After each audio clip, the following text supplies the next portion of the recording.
Okay. Hello, everybody. Welcome to Phonogenics 101. This is the final episode of season 1. Then I'm going to take 3 months off to work on my next album and do some other creative projects. But this group, we've retired some of the other groups, but this group will be back in April for season 2 to continue talking about Fleetwood Mac. We're going to talk about some of the solo albums from Christy McVie next year. Actually, we're talking about all the solo albums from Christy McVie because she did 3. And these faces that you see, these lovely faces you see here, you will continue to see. Thank you to the people that are on my Patreon, some which are here, because now that this podcast is hosted on all platforms, it costs me a little bit more money, but we're up to like 800 people have listened to it. So that's cool because I haven't really promoted it that much. It's just out there and people are finding it. And also thank you to the people that are subscribing everywhere. So, podcast world, it's been very sad since the last time our Fleetwood Mac group here met. Our beloved songbird. Oh God, I just get like the choked up fucking talking about it. When I was 5 years old, my mom had a vacuum cleaner. And I pretended I was Christy McVie singing into it. So that was the beginning of me with music. And I've loved fucking McVie my whole life. And it's the last thing I expected is to be in an earth without our beloved. So tonight, we are talking about her album, Fleetwood Mac's album, Behind the Mask, which is kind of a cool way that things are timed because I feel like there's a lot of Christina on this album. So this is a good album to talk about this month. I also have, of course, the box set that came out at the time. Oh, that was a little collector's edition that had a little picture. It had just a picture. And that's about it. Nothing's huge. Oh. Yeah, I had a little sheet there. So I just love this album. I remember when Save Me came out, and I love Fleetwood Mac. But then when this album came out, it was actually like a cutout. Like you can see, it was one of those cutouts. I bought it on CD for like $3.99, and I just did not like it.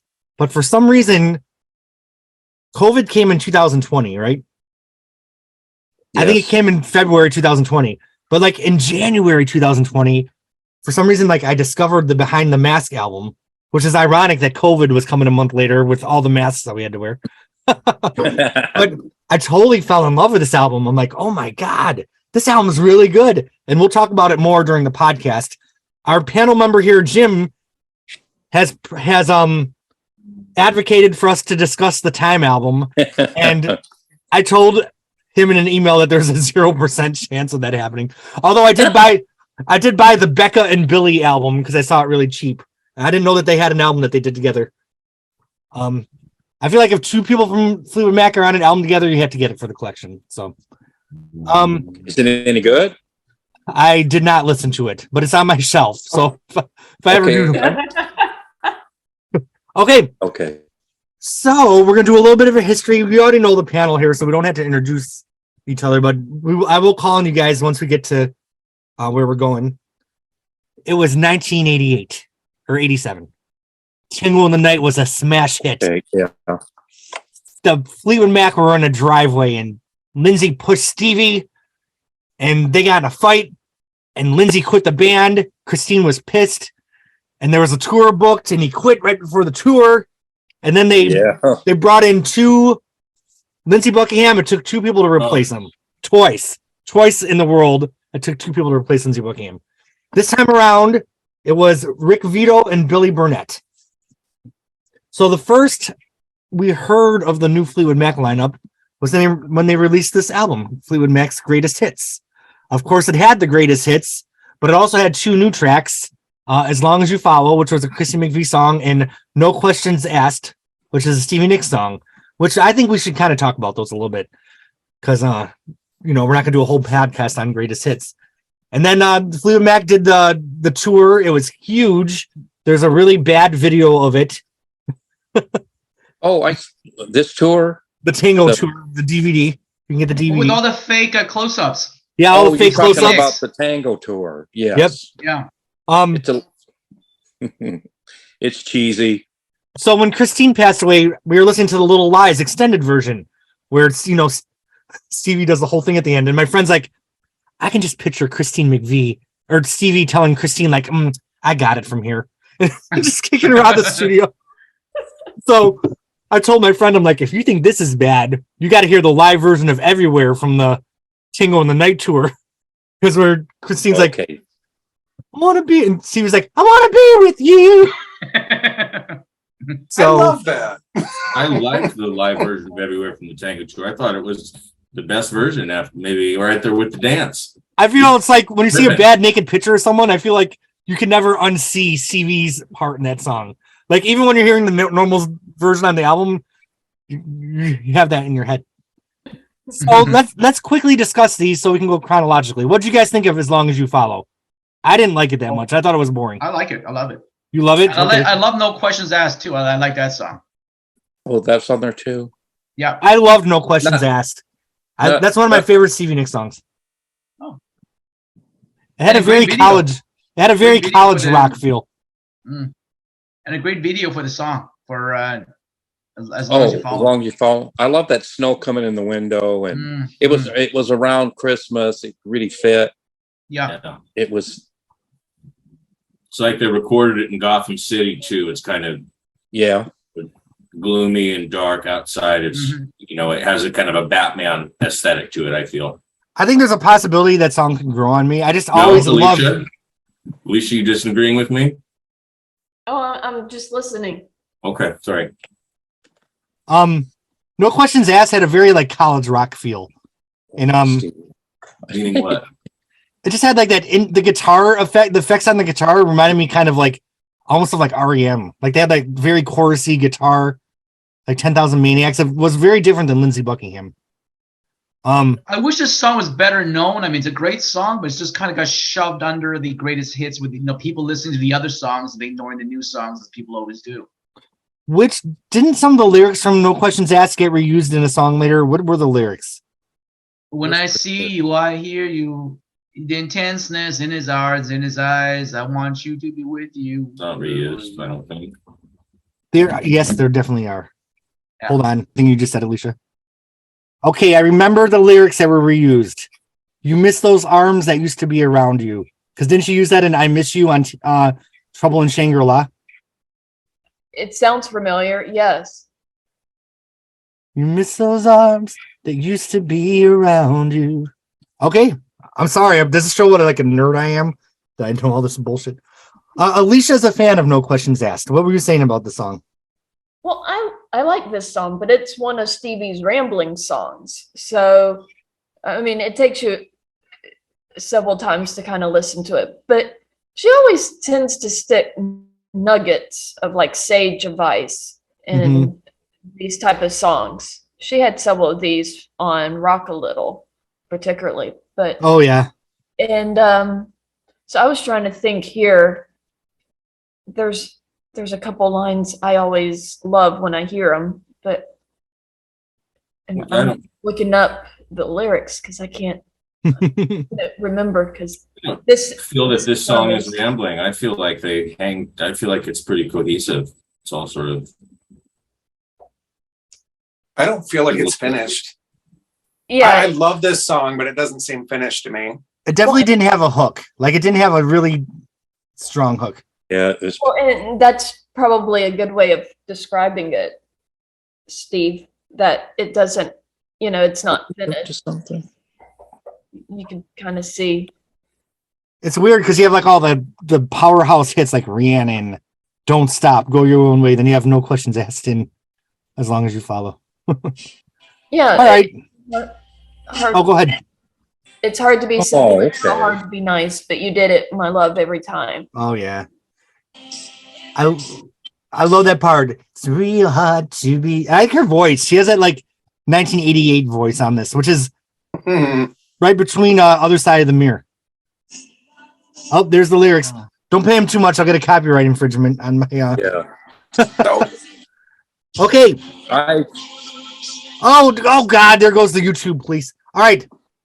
So they did a successful tour, and then 1989, Fleetwood Mac comes out with their first album after the rumors line up without Lindsey Buckingham. Behind the Mask. I think it was in 1990, though, was it not? Oh, it was 1990. Okay. I'm sorry. Don't be sorry. I'm kind of tired and had a rough day. I didn't feel good. So I'm going to take away 10 points from my scorecard on this. I'm not going to get any tips in my jar tonight. oh, you'll get a tip in your jar. Don't worry about that. Oh my All right. So, does anyone else want to take over hosting for this final season 1 episode? Behind the Mask. I'd like to comment on the record cover. I'm not crazy about it. For a band who's introducing new members, maybe they should have been on the cover rather than artsy, anonymous people. I don't know what statement they're making. Like, these people are Fleetwood Mac and they're behind a mask, wearing masks. I read somewhere that they didn't want a band picture on the front. Yes, they didn't want a band picture on the cover. That's what I read. Do you think that was a bad choice? Do that design work? I think the girl looks too much like Roseanne Cash. When I bought that, ain't that Roseanne Cash on the cover? It looks like her. What the hell's going on though? There's like a house, a girl's. This is kind of like Mississippi, in like in the 30s and the 40s and the old days. Why the hell didn't they just have the band members in this position? Like, that would have been a kind of a cool cover. Well, I was thinking, why can they not put mask on the cover?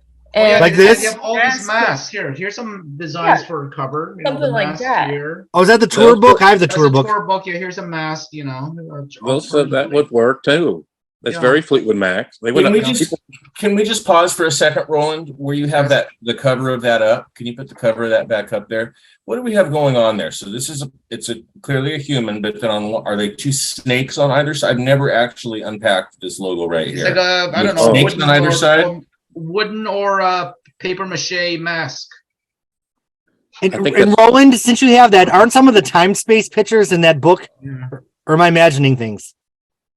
Time space? Well, no, because this came out. Well, Stevie Nicks wise. Here she is. Yeah, those are the time space pictures. Beautiful. It's that era, so yeah. Yeah. Are we not? We're not interested in the mask itself. I mean, they use this mask as sort of the logo for this little era. I mean, I'm about as interested in the mask as I am the penguin. Yeah. So do we like the cover of the CD or not? Can we vote on that? The CD, thumbs down. Yes, thumbs down. For sure. Okay.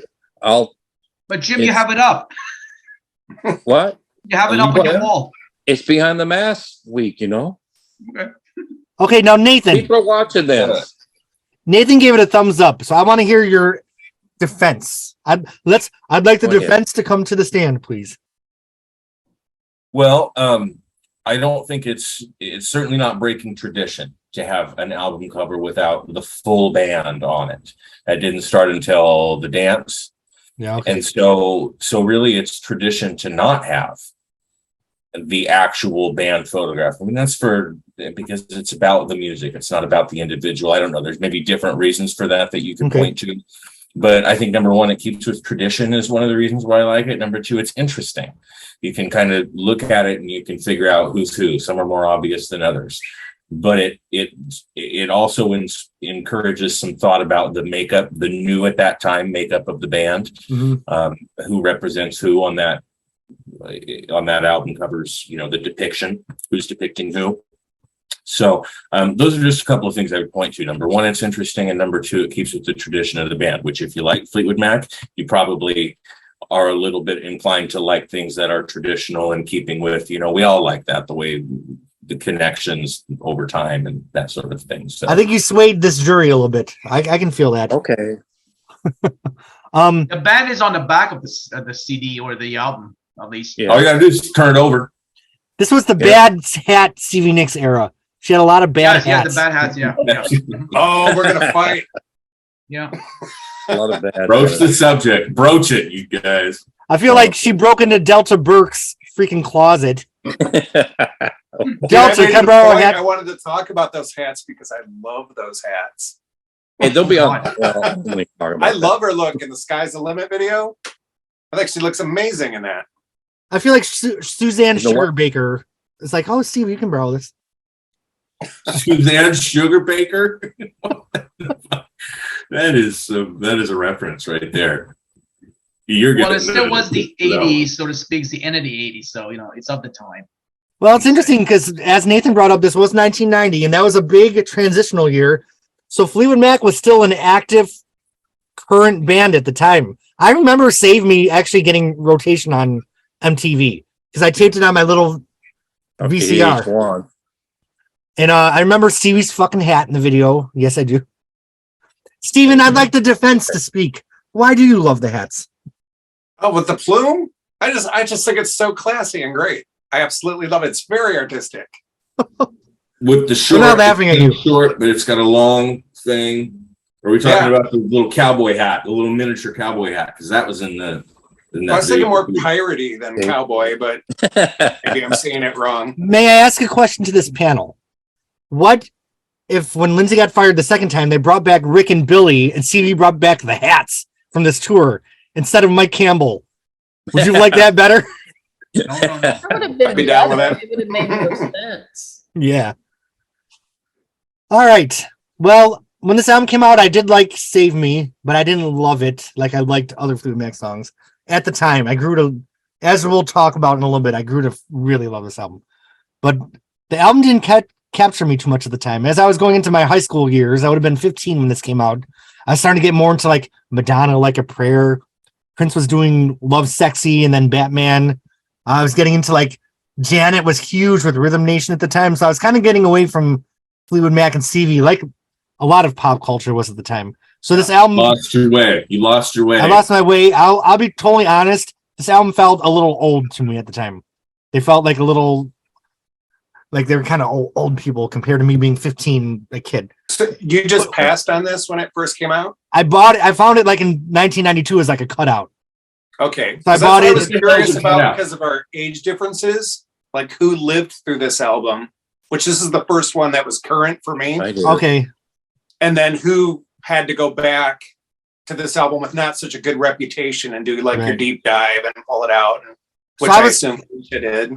I was current with it. Maybe I even bought it in 91. Like I didn't buy it too long after the fact, but I wasn't too engaged. But I've always been a collector, so I bought it. I freaking bought Time, which we're not even going to go there.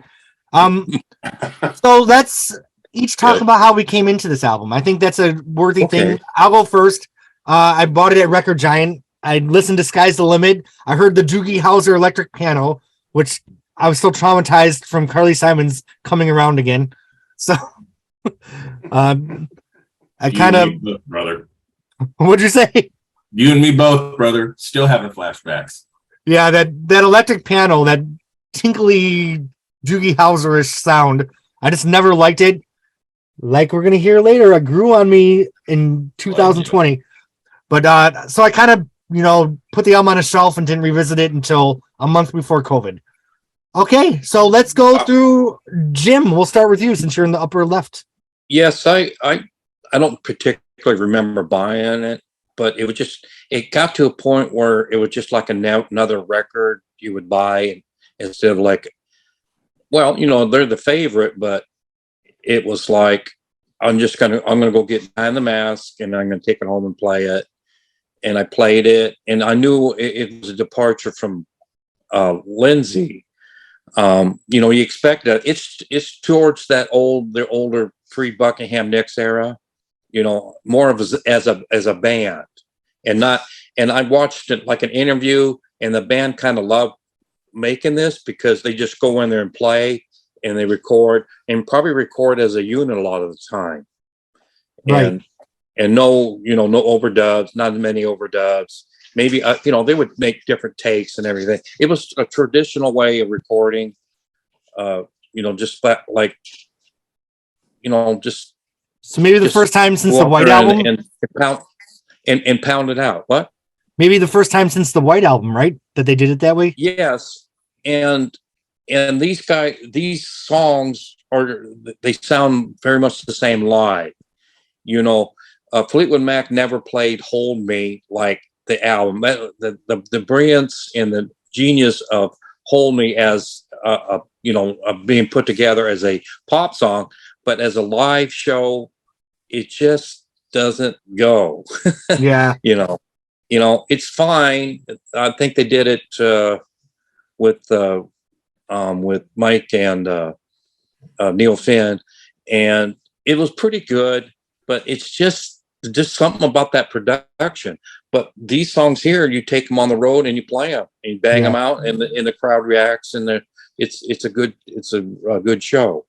So it was more of the traditional way of recording, and the band kind of want to get back to that live feel. That's kind of what my impression is. All right, Mr. Larner, what's your introduction to Behind the Mask? I was hungry for anything Stevie Nicks that was brand new and current at the time. So I devoured this album when it came out. Yeah, like today I went to listen to it. I couldn't even listen to it. Really? And I was shocked too. It's not in my digital music collection either. Like I have the CD lost somewhere in a crate, but it's not even songs that I go to like once a year to like touch up on. So I was kind of surprised by that. So it didn't age well, in your opinion? And no, I guess it didn't. It doesn't mean I don't like it. It's just it's in its capsule but I don't care to revisit it. Do you guys think there'll be a deluxe edition of this one, or do you think it didn't sell? No, it's wishful thinking. Wishful thinking. No. All right. There's probably not enough clips left. I know there's a couple demos on YouTube that were like Billy or Rick songs that the band never fleshed out. I mean, it wasn't a hit album except in England where it went to number one, inexplicably, number one. Yeah. But in America, I think it went, it didn't do that well. And a single of Save Me just, was number in the 20s or 30s. For Fleetwood Mac, that's sort of stepped down compared to the Tango in the Night record, which is really hot. Yeah, and an interesting fact, I don't know if people know, but if you bought the CD back then, some of them came with videos where if you attach it to your TV, it showed videos with the lyrics, very 1990s versions of high-tech video. I've been trying to wrap my head around how that actually works because they didn't have HDMI cords in 1990. No, it looked like this. This is what it looked like. You see it? So you get your screen and you have the lyrics and like these kind of, really. What is that on the right hand side of the screen? I see her face. I see the lyrics. What is that on the top right hand side of that? Looks like a flame, doesn't it, or something? Fire. It's just generic graphics that they added. Clip art before there was clip art. Yeah, so the lyrics would go, freedom is a thing. You have all the lyrics with generic stock images and generic photos of the band. Very bad looking 1990s.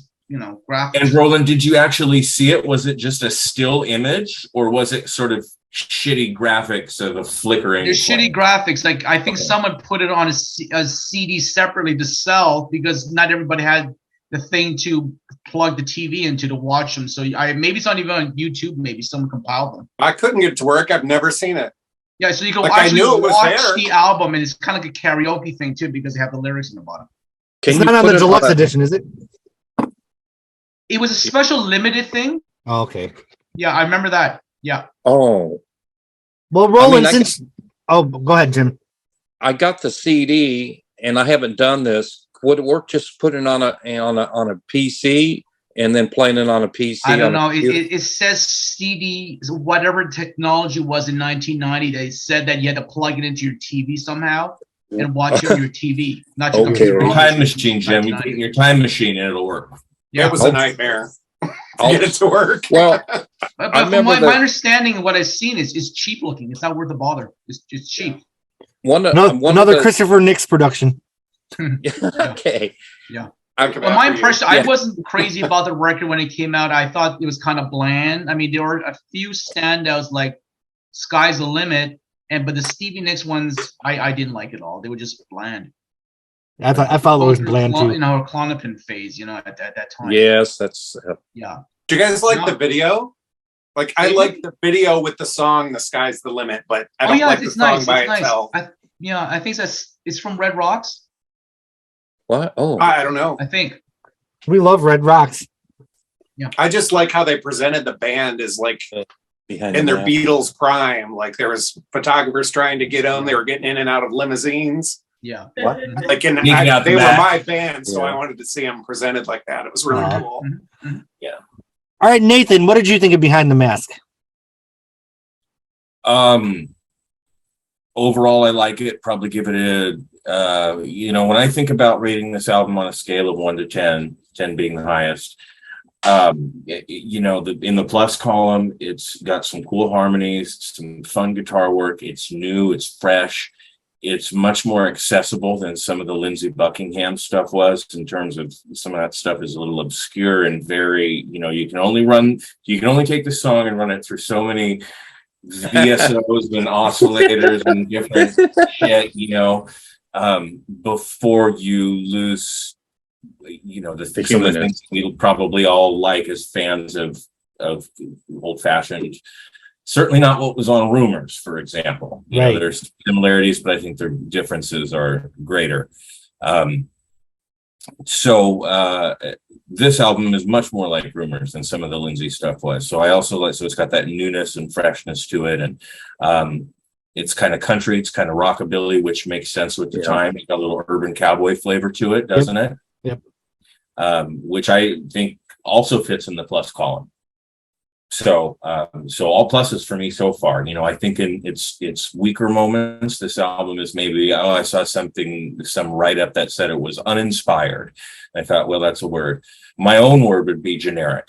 In its weakest moments, maybe tends towards being a little bit generic. But I ultimately still give this album an 8 out of 10. I enjoy it. There's not a single song on it that I don't like. You know, even on Mirage, which I think I rated as higher. Not that I'm keeping track or anything. Right. You know, I would rate Mirage as higher for different reasons.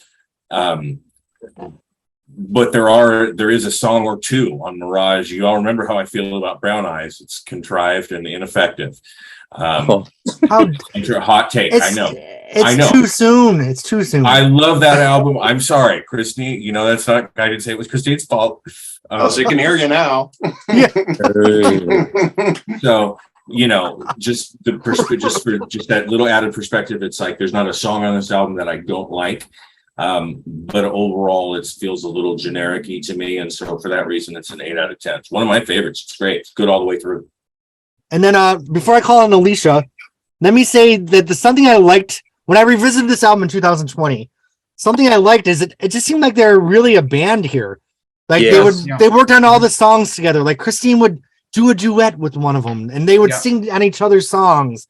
You could tell that they just sat around the studio and actually worked on all these songs together as a band. And I bet that they had a lot of fun making this album. I bet it was so much more fun to work with Billy and Rick than it was with Lindsey Buckingham.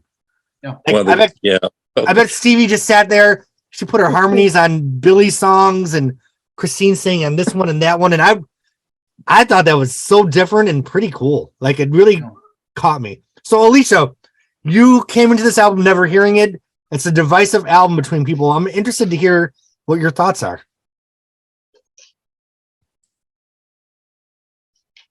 It's not a bad album. To me, it's more of a hidden gem inside the Fleetwood Mac catalog. I mean, it doesn't have the secret ingredient like Rumors has that just made it blow up and become one of the greatest albums ever. Right. But it's still not a bad record. It's and I was quiet because you kind of hit some of the things I noticed listening to it. And it's you could tell that this was a very cohesive project together. Much more of a duet. These are good. Oh, on the video. Sort of songs. Stevie is on a lot of harmonies for a lot of these songs. Mm-hmm. You know, she was complaining that she was only on Little Lies with Tango. Right. So, I mean, the other thing I thought was interesting is, or surprised me is it's much more country than anything else. But then you think about Lindsey, he did kind of, I always thought of him as kind of a bluegrass picker anyways. So it kind of fit somewhat in that zip code, I guess, or neighborhood. Not the same, but it's still. Yeah. And I thought it was interesting because track number 3 had kind of the avant-garde sort of. Oh, yeah. Mm-hmm. And I was, you know, they got rid of Lindsey, who was all into that, and they still put it. So there's some people that actually still liked kind of trying different things out, I guess is what I'm trying to say. But the rest of it, it's like just straight songs. Yeah. I gotta look I up track realized- 3. In the back of your mind. Thank you. Oh, I gotta. That one's. We'll Yeah. get to it. We'll We'll get get to it. So We'll get there. two things that I noticed is number one, just like Christine, Lindsay, and Stevie have a really unique harmony sound.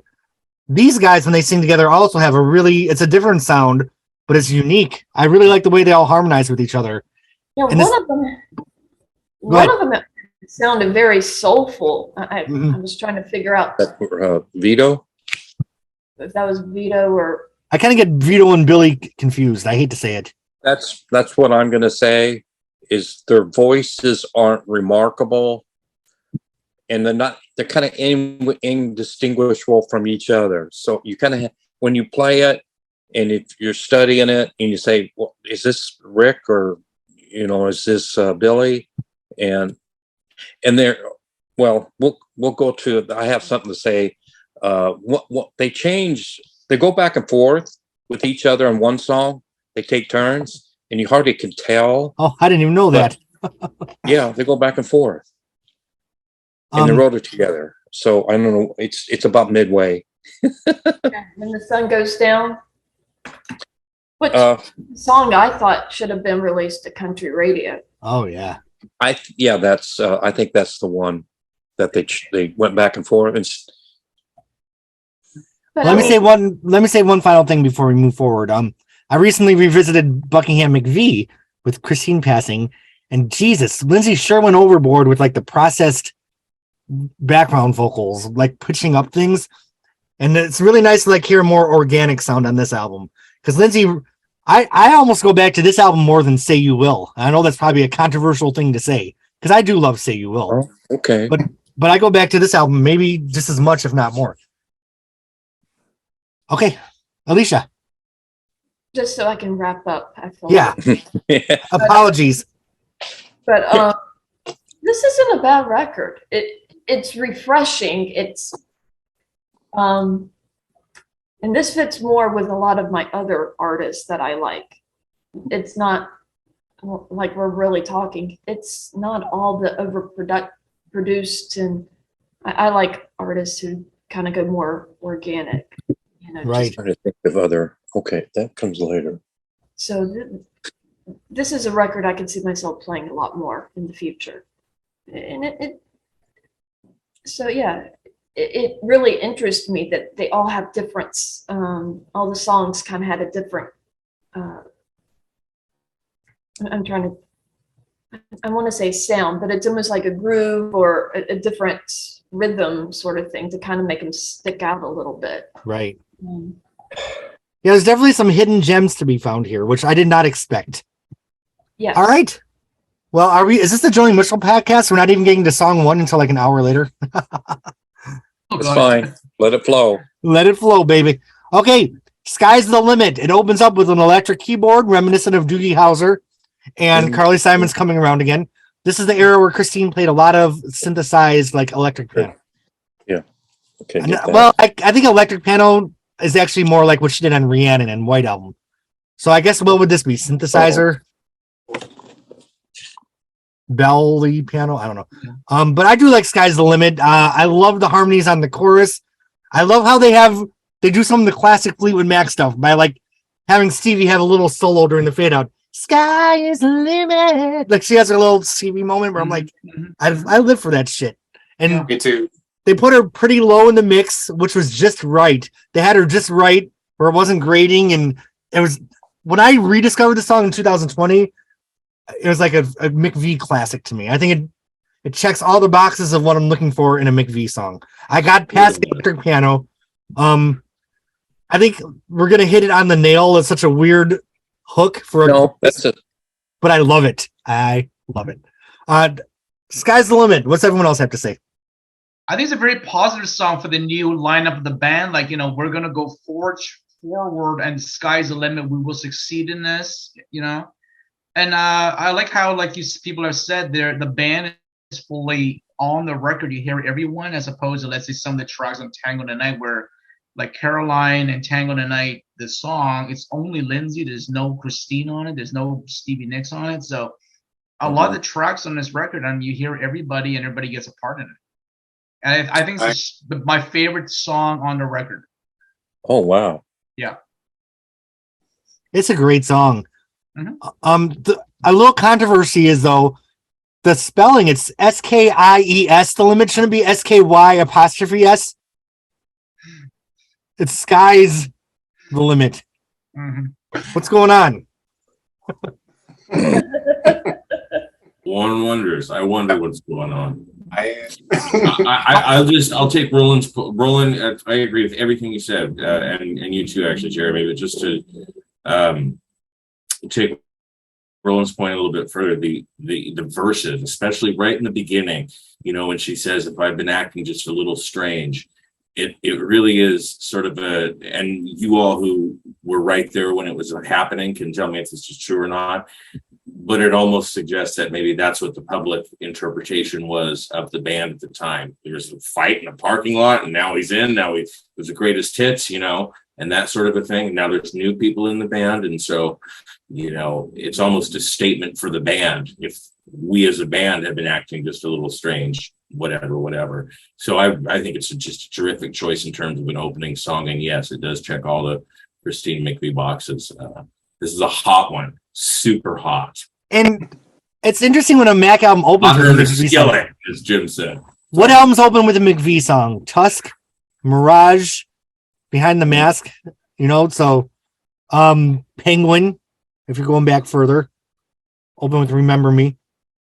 So I love when a Mac album opens with a McVie song, and I think this is a great one. Alicia, what do you think of this one? Well, I liked it. I mean, so I listened to these in the car. So I put this in the car, and opening with the little tinkering, you go, okay. Then she starts singing the song, and I just remember it was a very bright day. So this was like that extra boost. I was going into work that day. I said, this is a really good, positive. Fuck yes. What are you doing with your phone? Anyways. Oh, sorry. But yeah, it's a great song. And I have to say, because I was looking at the music videos and everything, Christine seemed to be glowing during this time frame. She looked really, really nice. Is this when she was really married to Eddie Quintella or whatever his name was? Yeah. Mm-hmm. So she was married and happy, Alicia, at the time. Okay, so it shows in all the pictures. I think she co-wrote. I think all of her songs on this album were co-wrote with him. Okay. Or a lot of them. I mean, I can't remember, but a good number of them. Yeah. So did he co-wrote Little Lies?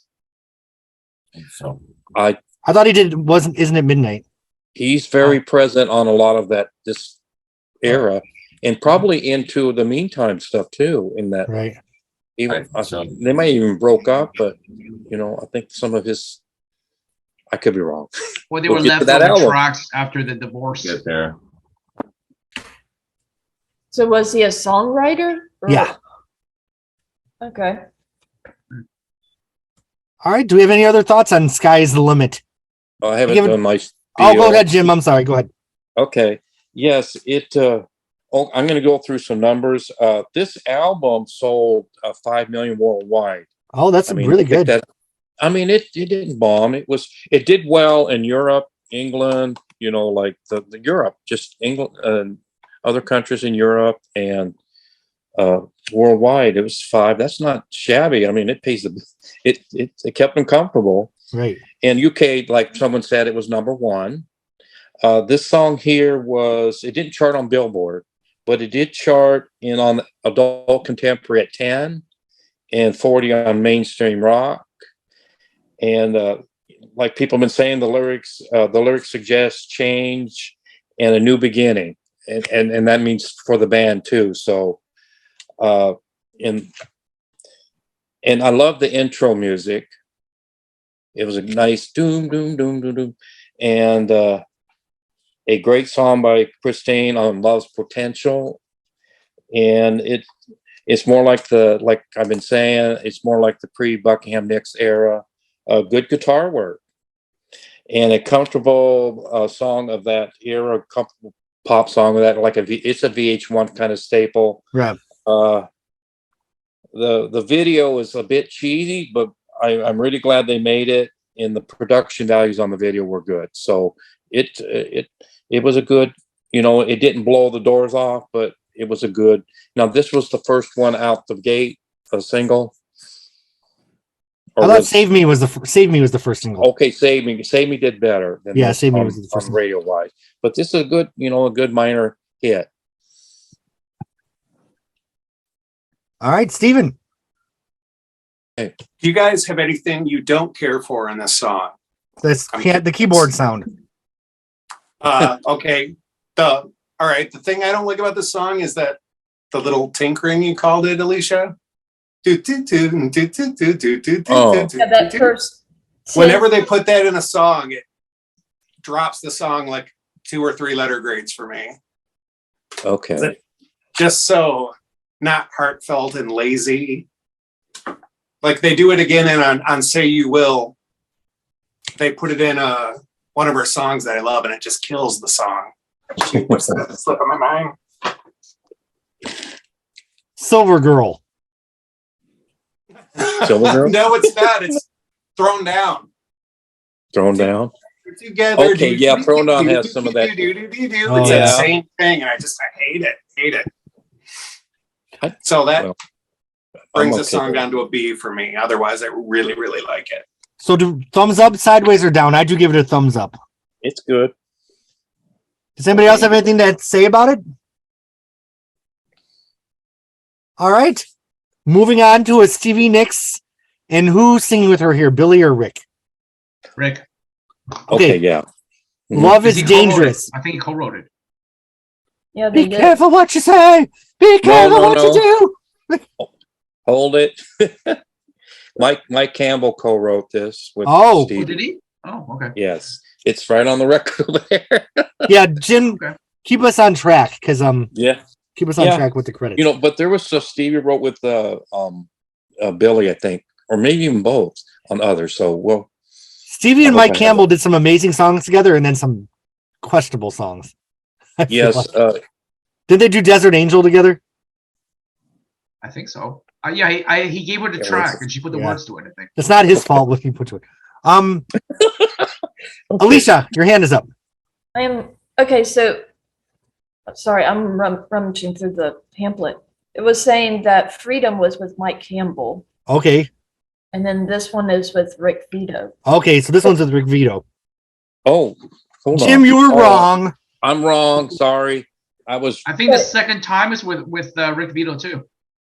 No. Yeah, I'm wrong. Alicia, keep that book in front of you. I'm gonna go get I'm gonna go look at it.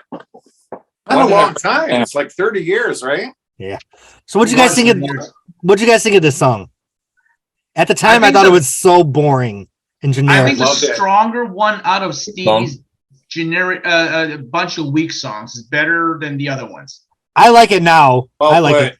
Yeah. And she did do it live for some of the shows. She did. Yeah, she did. Yeah. I was wondering if she did in Toronto. I know that. So it's "Love is Dangerous" was performed live. Okay, so I think it's because it's a new song, people didn't get into it, so it wasn't they might have dropped it after, or they did it for some shows and not. I just feel like the hook isn't very good. It's like love, love, love, love is dangerous. Rick Vito is the winner. Rick Vito. It's all about her vocal. Yeah, this song is the "I Will Run to You" of the '90s. Okay, I can get behind that. I can get behind that. Oh no, I love "I Will Run to You." I like it better. Me too. It's not as strong as "I Will Run to You." See, I thought "I Will Run to You" did not have a great hook and was just kind of. No, I love that song better than I do too. Run. Yeah, I agree with you. Oh, thank you, Steven. Thank you for saying it for me. Now, does anyone else on this podcast totally picture Stevie in the studio with like one of those hats on? Because I feel like when she was in the studio, like, careful what you do, be careful. Like, she definitely had the fucking hat on doing the song in the studio booth. Had the big flowing yes, hair. because here in the studio, she is wearing a big hat. Oh! A hat. Is that from the tour book? See? Yeah, Guilty. see? In the studio Very with a hat on. good. 10 points and $5. Yeah. I'm jealous of that tour book. Get it? I got one. It's awesome. We can I find never it on even thought eBay. about doing that. Yeah, I'd like to see it. Find it on eBay. Um, Oh, here.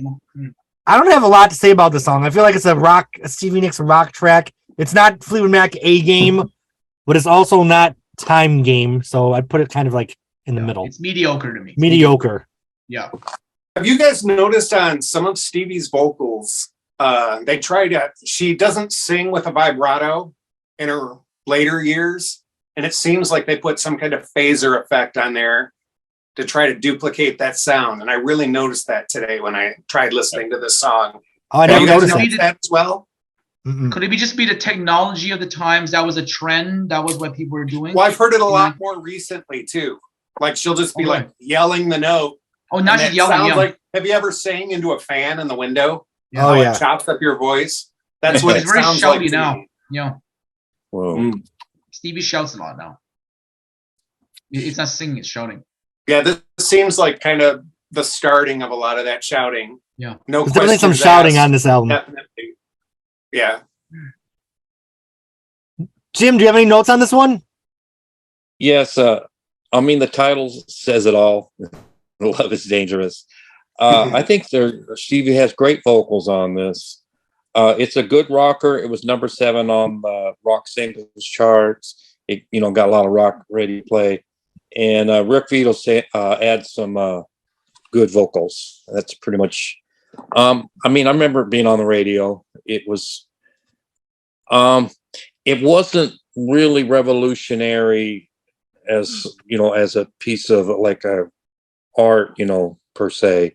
It was just kind of something they banged out, and I just feel like with the title, it's supposed to be dangerous. it's kind of cute, and it kind of it's a little fiery. I like that, Stevie. So it kind of wins there. It's supposed to be a dangerous song with the title, the word dangerous in the title. I feel like it doesn't sound very dangerous at all. It sounds like the most dangerous thing that would happen to them is getting honey Dijon on their khakis. Or maybe the bar runs out of Bush Light or something. It doesn't sound dangerous. I think that's a great point. Oh, we're going somewhere else. They're out of margarita mix. Okay, Alicia, your hand is up. I think it's interesting because the song she used for this album, I think Put her to bed.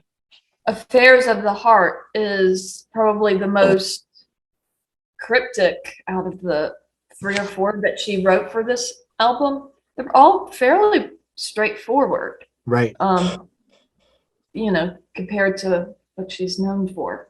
And she doesn't have all of her key symbolism that she's known for either. There was definitely a street angel in the future, wasn't there? Yes. This Oh, was yeah. kind of a good for yeah. Well, do you feel there was a lot of outside influence to pull back on that? Maybe That's why I always took it.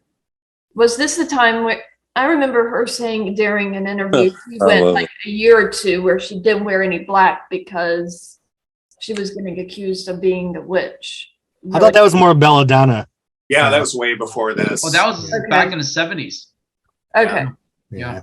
So I wonder if it's them trying to keep it mainstream or something. I don't know. Because you think about the Stevie chronology, the next thing after this was Time Space, where trying to get a hit, they had her fucking Bon Jovi write her a song. So clearly, like, the record labels weren't like really wanting that Stevie Nicks classic aesthetic at this point. Maybe she was purposely getting less mystical, like she says in Love is Like a River about everything's electric now. I haven't burned a candle in a real long time. Oh, that's a Be great. more realistic with her lyrics, Love less that of the lyric. moons That and is stars really- and fairies and gypsies. Hey, that's great. That's a great point. That's a really great point.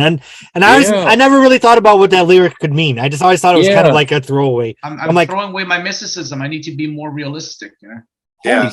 my mind is blown a little bit, Roland. Well, if you read interviews around the time of Street Angel too, it backs that up. Okay. Like, I mean, there just Yeah. comes a time in your career trajectory where Yeah. you're not the hot new act anymore. No. And they were She's in in this her 40s by transition then, yeah. where they were transitioning into a legacy act, and I don't think they quite figured that out until the dance. But as we discuss this, what a fucking comeback the dance was. Holy shit. Yeah. Because I never thought Stevie would be popular again. I thought she'd be like Oh, yeah. Love is Dangerous forever. Well, she hangs she in there. looked like, she almost looked like she did in the Rumors days. She really, she looked better. She got better. Yeah. Well, Love is Dangerous, I give it a sideways. Does anyone else have anything to say about it? It's a sideways 6-ish. It's good. It's Stevie angry. You can't lose with that. I feel like she's angry that they're out of Or at kale. least demonstrative. I did like her vocals too, Jim. Yeah. Well, they didn't have. I did Dangerous. notice the effect on there, but I still like what she did with the song. I thought there was interesting work there. This is a duet. Duets are kind of special. I think this is a good one. Oh, Yes, okay. Son Dr. of a Larner, bitch. you phase the way they do. There's a phaser effect on some of them. I think of it a little differently. It's not exactly the same thing. I think the vibrato and the voice was still super strong at that point, that I can hear the phaser effect as you described it on some other things, maybe on the other side of the mirror or whatever, Mhm. especially. But my favorite line is, "We'll just go line dancing somewhere else." What were we talking about? If they Oh, this song is so country. how it's not very dangerous. Love is Dangerous. Yeah, this is not dangerous enough. We're gonna go line dancing somewhere else. All right. Track 3 has a long introduction that's weird. That's Mick Fleetwood's doing. Like, I can just see him be like, let's get artistic. But No. I actually love In the Back of Your Mind. It has everyone singing.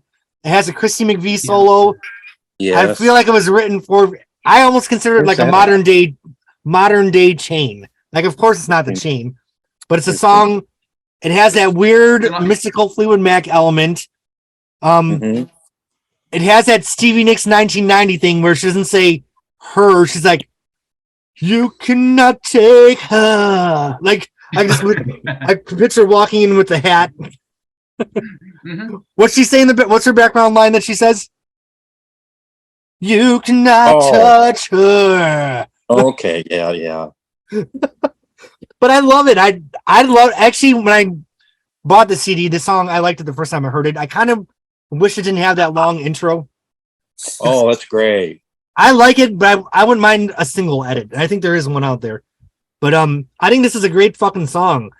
They made a video for it, and I think the intro's shorter, Okay. a lot shorter. So I watched it. But dude, there's a McVie solo. There's Stevie on the backups. Who's singing lead here, Billy or Rick? I think it's Probably both Billy. together. It's Billy and David Malloy.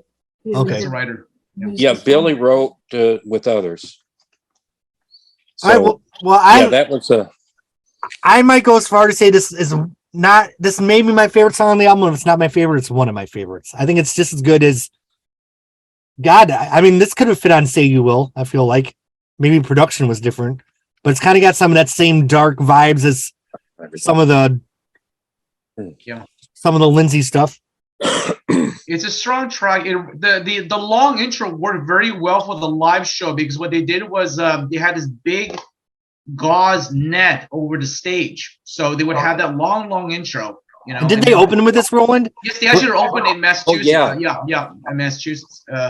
And the band would eventually come on slowly with the lights, and then they would drop the net when they do the in the try part. So it was very dramatically done. It was very, super. Cool. Nathan, I think your other thing is giving us feedback because there's a little bit of a delay on it. All right, hold on. It's starting to sound like the effect on Stevie Nicks' voice on Behind the Mask. Okay, in the back of your mind, anyone else have anything to say about this one? Jim. Yes, I love, like I've said, I love the ominous intro. And then the guitar starts. And then, in that mix, they say, I know what it's like. Yeah, I know what it's like. And John, a great bass riff. Oh, classic McVie. Oh my God, John. Classic John McVie right there. You know, and this song brought up the feelings I have for Stevie. I mean, you know, it's just like, I know what it's like. You can't touch her and all that.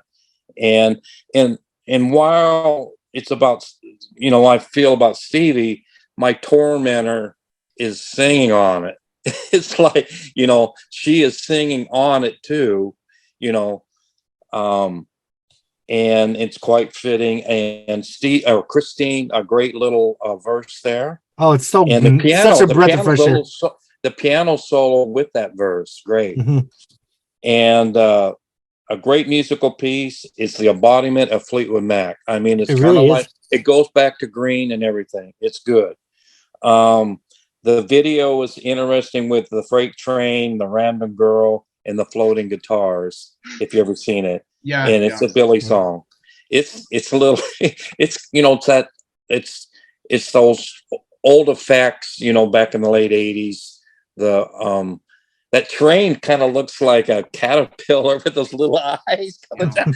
And it's great. It's a great analogy. It's like an old blues thing where the train come a running, you know, and it's about, you know, that train of love is, and it's like Station Man has that reference to a train. Yeah. Oh yeah. So it's, I mean, I got it immediately as a Fleetwood Mac song. I feel like that thread that goes through like Green Manalishi and then some of the Bob Wells stuff like Bermuda Triangle. Then you get into the weird stuff that, you know, is on Tusk. And I feel like this just really continues that chain. I think this is a classic Fleetwood Mac song. I love it. It's a very bold song. I think it's more Fleetwood Mac than anything Stevie or Christine did on this album in some ways. Mm-hmm. Maybe not Christine, but Stevie. Anyone else? Do you know? Nathan, do you have anything to say about this song? And then we'll go to Alicia. Take go, guys. Oh, which song? Back in my mind? Yeah. No, but I agree with the commenter. The idea that that bridge with the piano and stuff right there later in the song, that's hot. It's hot. It's such a breath of freshness in the song, and yeah, it's just a terrific song overall. Okay, Alicia. Well, the only thing I was going to add is just going through this album the first time. This was the song that had me kind of go, "What the heck?" Just, it's a great song, but it being so long and it's different. So like that is on this record, so it was just. I was wondering if it was like two songs or something. I was just kind of confused the first time going through this, but it's quite an epic song, and it's interesting that they put it so close to the beginning. But it's two songs. It's a Butter Cookie with Stevie Nicks' Chain demo. No, I put it. I really Butter Cookie. Wasn't that the Chrissy McVie song that became the Chain? Can't get past the name. Oh yeah. Jim, when you think of it rivals the Chain, you know, in some ways. I think it was a ballsy concert opener because they're saying we're still a current act. We're not a nostalgia act yet. We're still current. Yeah, and this was a current song. It's 6 minutes and 59 seconds long. Mm-hmm. They couldn't just add one more second, you know. Right.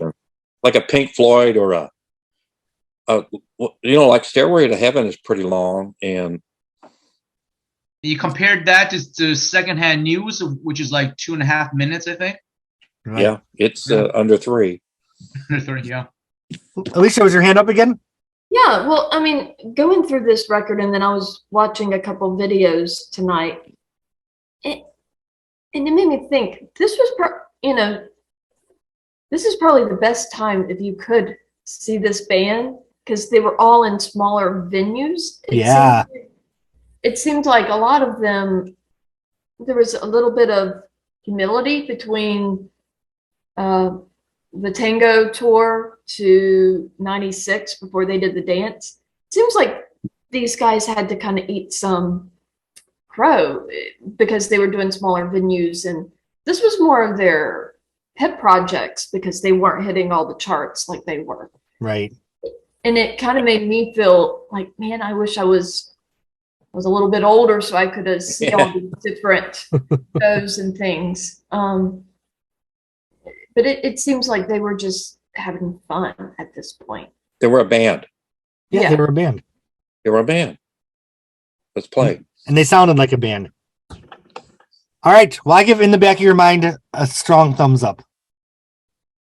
Oh gosh, this is, when you think about it, it's in that legacy up in their top, let's say top 20 of the whole legacy. You know, it's there. It's good. And it's not really known as such. Like, people don't really talk about this song. It's not in the People conversation. don't really talk about the album. Well, it's a shame. Yeah. And I know, Jim, you're probably saying the same thing about Time, but I'm just not there yet. I'm not there. Okay, well, I just think it's still Fleetwood Mac. It has Fleetwood Mac elements. And You know what? It might be fun if we all listen to Time and talk about it. It actually might be fun. Okay, we'll put it at the end and make it kind of like a comedy routine. Or should it be chronological? Maybe it should. I've never heard it.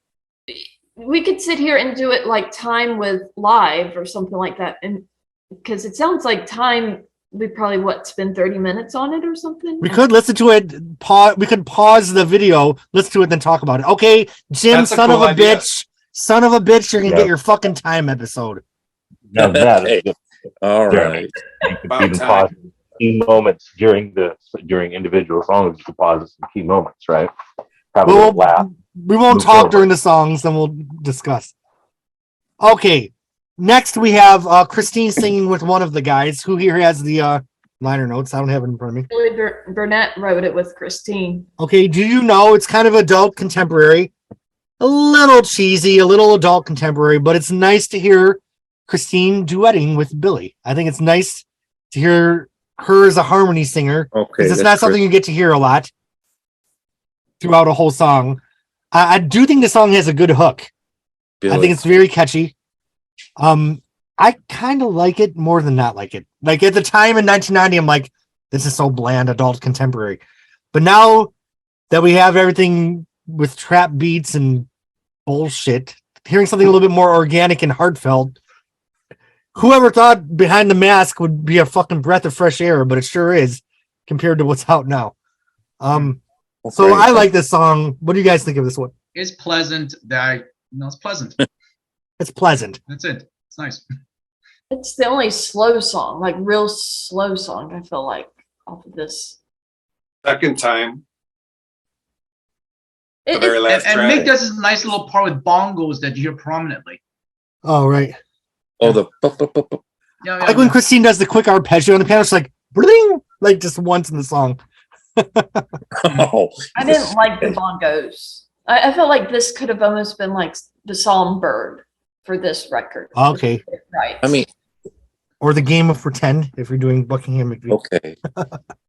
Lindsay might have done something with this a little different. Would that have been good or bad? It might have been I good. like your It been songbird idea. spectacular. What song? Please. Do you think it needed something edgier? Is what you're saying, Jim?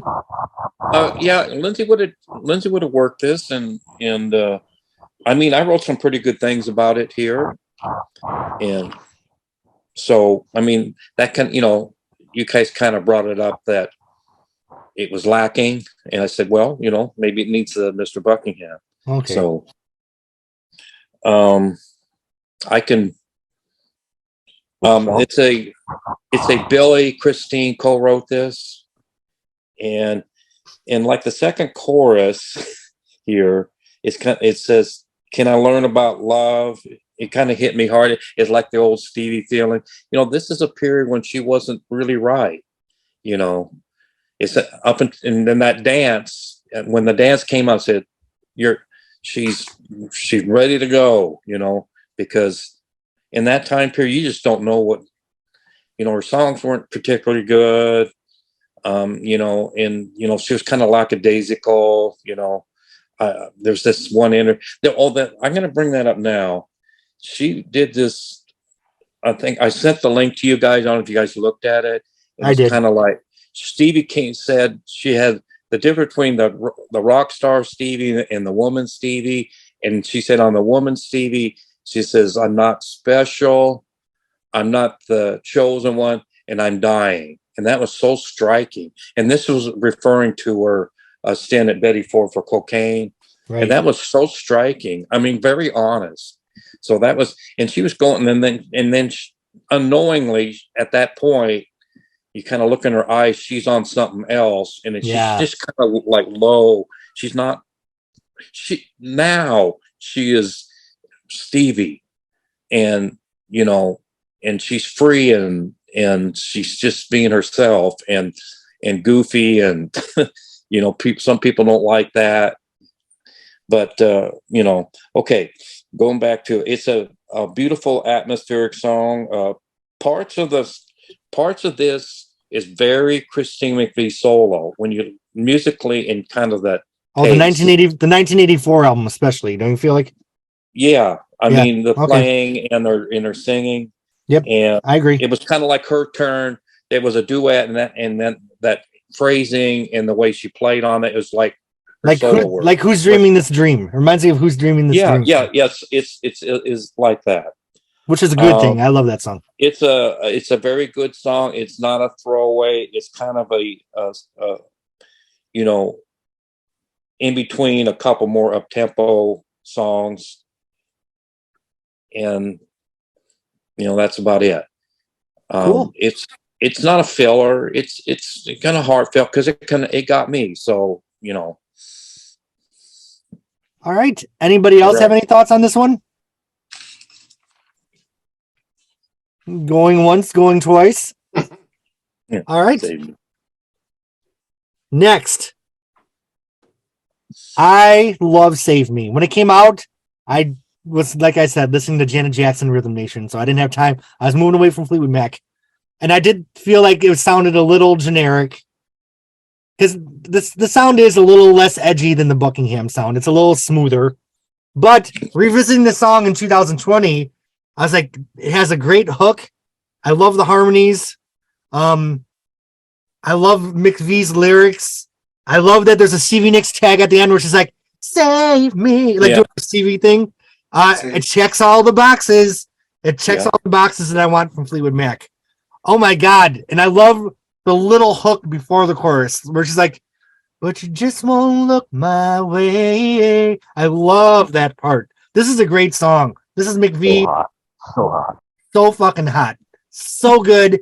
This is just as good as Isn't It Midnight or anything else that she's done, in my opinion. Maybe I'm going a little too crazy here, but what did you guys think of this song? Best song in the album.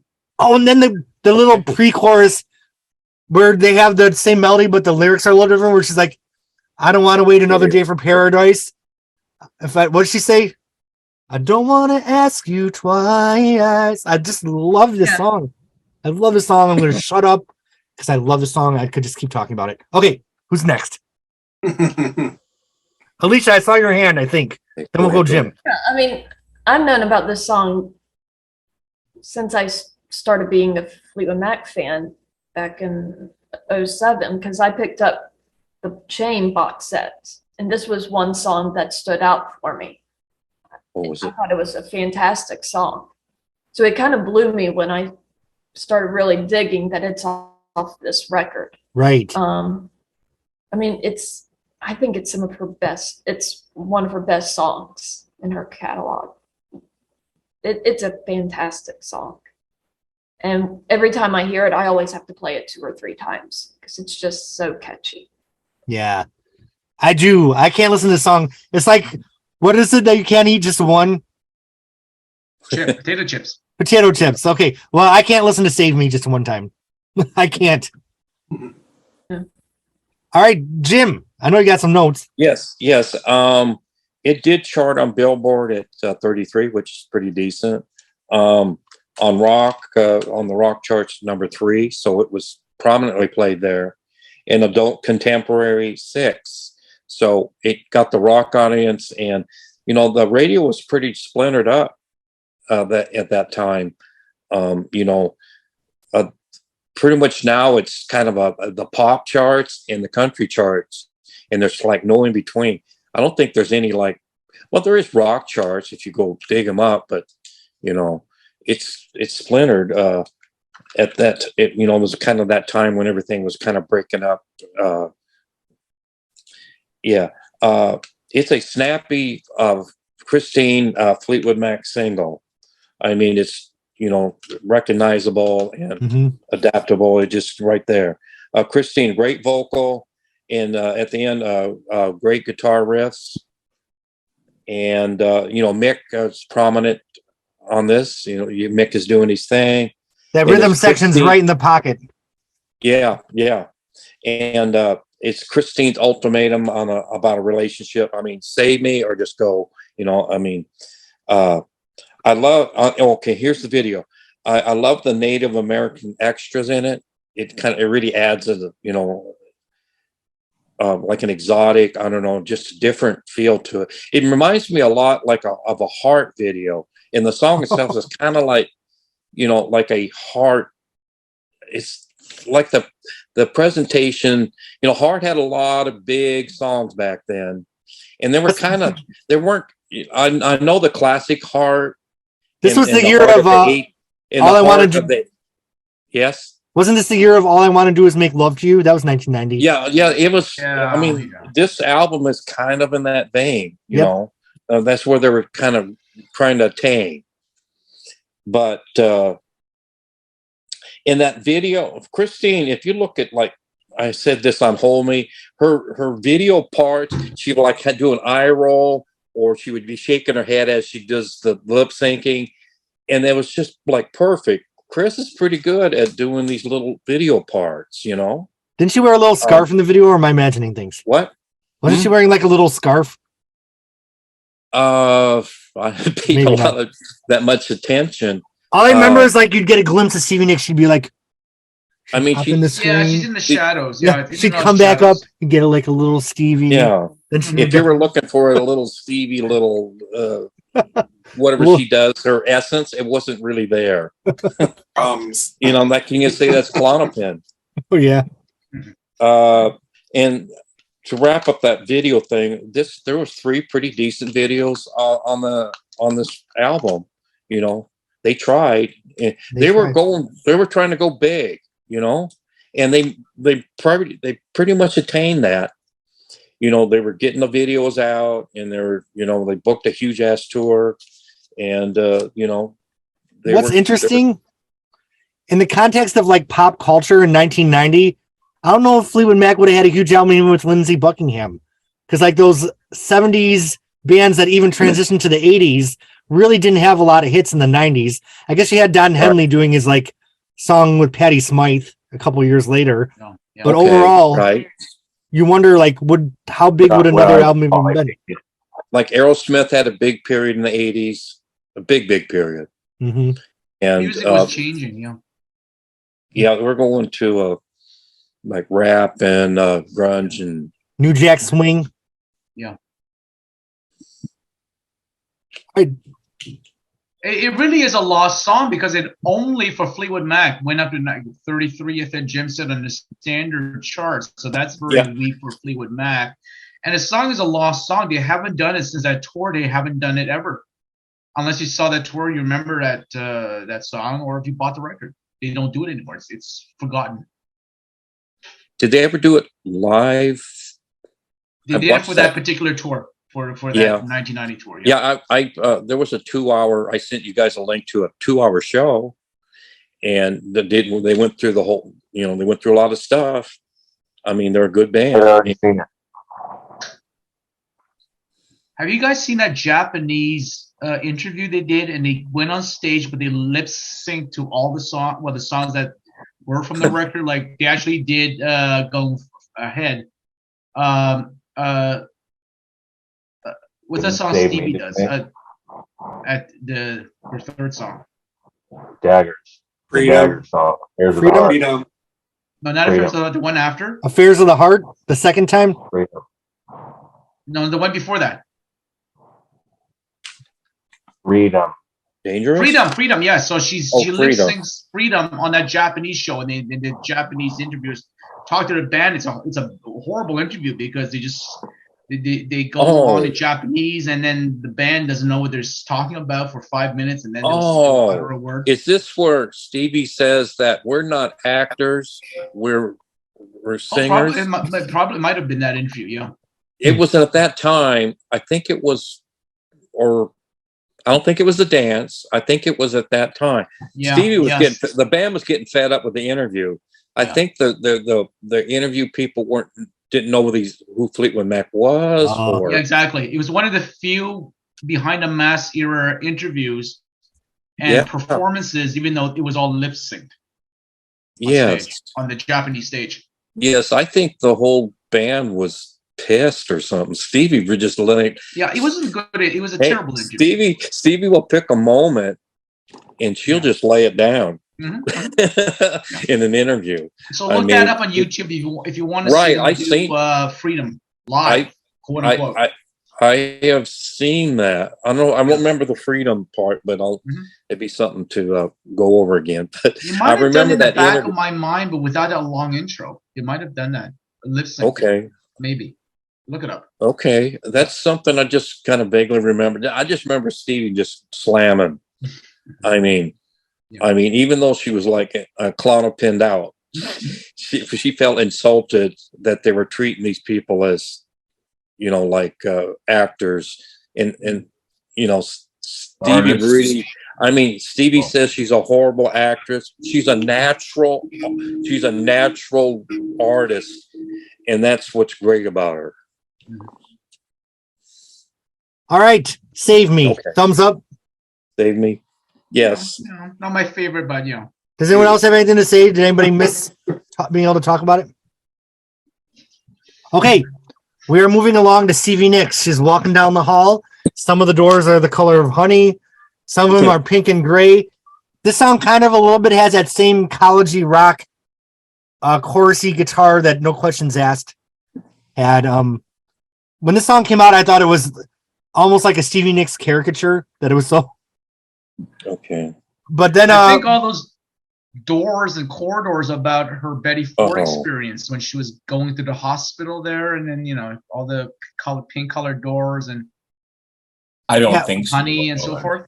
When I revisited this song in 2020, I fell in love with it. So this is another one. At the time, it didn't grab me, but I love it. I think it kind of has that jangly kind of, rock and roll, and I love the sound of their harmonies on the chorus. It's better to have loved and lost than never to have loved it all. It's just when you're driving in the car and the sun's out, it's just a feel good song. What do you guys think of Affairs of the Heart? I think it's mediocre to me. It's mediocre. Okay. Alicia. This is my favorite Stevie song off of this record. Aww. I think he had a really good vocal on the second time, but this one was just really, this is the one I was repeating several times. And I thought it was interesting, the colors that she chose for the set of doors. What's pink and gray and honey. I thought that was very interesting. So, but yes, yeah, and it's very cryptic, which is very cryptic. Very it's almost like I can picture her writing this a little bit during Other Side of the Mirror. Like it had some of that same. Yeah, it's in that period. Who did write this? Was this her and Mike Campbell? Who has the book in front of him? I think it's herself. Just Stevie. Oh, just Stevie. Stevie all the time. I know there's a demo of it floating out there, isn't there? Oh, there is? I think so. Or a rough I tape. might have listened to that this week. It's not too much different. Steven, I'm curious, what do you think of this song? I used to love it. I loved it, played the hell out of it, and it just didn't hold up for me. Like there's things about it I really love that you all mentioned. I love the harmonies and the counter harmonies and the chorus. I like the instrumentation. I like a lot about it. It's not in our top tier list of songs. in my opinion. But when like this kind of has that same kind of, it almost has like I feel like liquid's the wrong word, but it has kind of like that goldy. It's like golden strands, kind of like an atmospheric Stevie Nicks song. She didn't do that a lot after the song, did she? Really? Because Street Angel didn't have those kind of gauzy moments, really. But Tango in the Night Yes. certainly did. It sounds like Welcome to the Room, Sarah, or Sure. Book of Miracles. It's got a feeling. It almost feels like a video game to me. Okay. Do you like it or not like it, Nathan? I what everybody else said about this song. I the only thing I would put forward that hasn't been said yet is I think my interpretation, or the one that has always been at the forefront of my mind about which sets of doors where those are, is not that they were a rehab thing, but that they were just a backstage thing. Mm. A room for the wardrobe room and the dressing room and the different rooms. Okay. It's the literal. Here.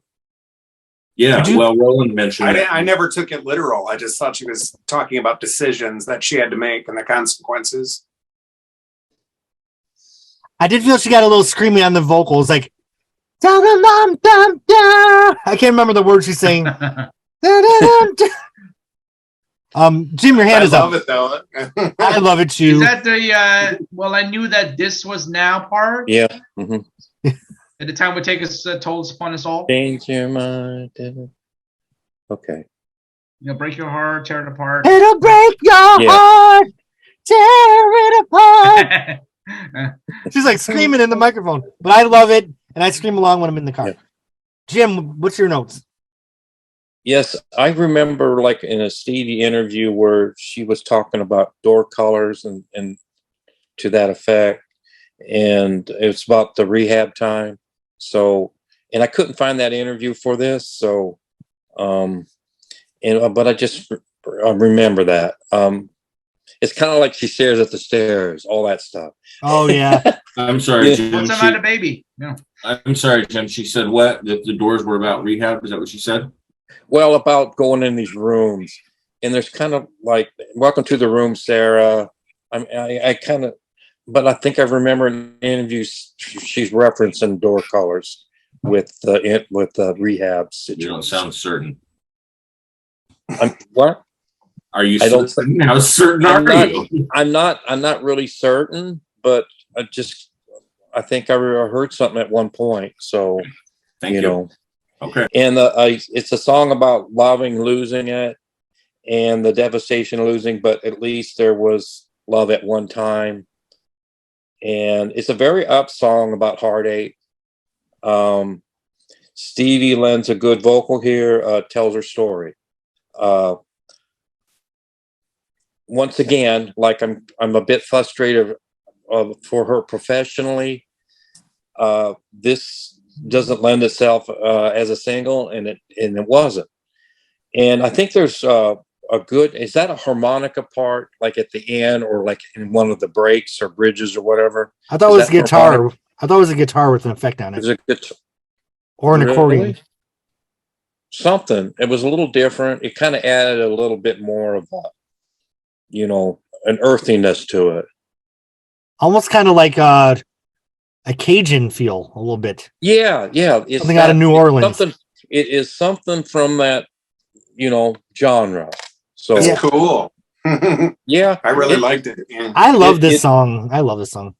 Can you imagine? I would have loved to hear Lori and Sharon sing on it though. If it would have been a Stevie solo song, I bet they would have done some really pretty harmonies. Okay. What Jim said about it not being a single is interesting because Stevie had no singles off this record, and she always had a single off a Fleetwood Mac record, but they did not release it. I think Love Is Dangerous was played, independently, so to speak, by some DJs, but they just grabbed it off the record. It wasn't like a real single. Yeah. Yeah. She had no singles. I mean, how bad was that for her? And I remember like Other Side of the Mirror didn't feel like a hit to me. Like as it was in real time, I know Rooms on Fire charted, but it wasn't an album that any of my friends were listening to or talking about. Mm-hmm. So it kind of felt like a flop. And then this was the follow-up to that. Yeah. Just as a side note, does everybody know the Jackie DeShannon song, When You Walk in the Room, I think it's called? Everybody know that song? Mm-hmm. No? Well, Alicia knows. Boy, I think that's the reason. This just occurred to me today when I was taking a walk or something, that I think that's why Rooms on Fire doesn't get more play in the current set or more, lip service in interviews, is because of the similarity to that Jackie DeShannon song. Okay. Oh. And It's it was hard to sing interesting live that too. Rooms on Fire was a big hit in Europe for some Yeah. weird reason, and Behind the Mask was a big hit in Europe, at least England. So therefore, there was a weird time when Fleetwood Mac, Steve Nicks was becoming popular in England, but not so much in North America. It's kind of like going back to full circle to the Peter Green years, where they were bigger in Europe than America. Yeah, Grunge was so huge here. Grunge and rap was so huge. It was kind of like Fleetwood Mac was looked at as a bit of an Dinosaurs. establishment. Yeah, exactly. The establishment. Yeah. There was like 9 Inch Nails and Rage Against the Machine. Oh, yeah.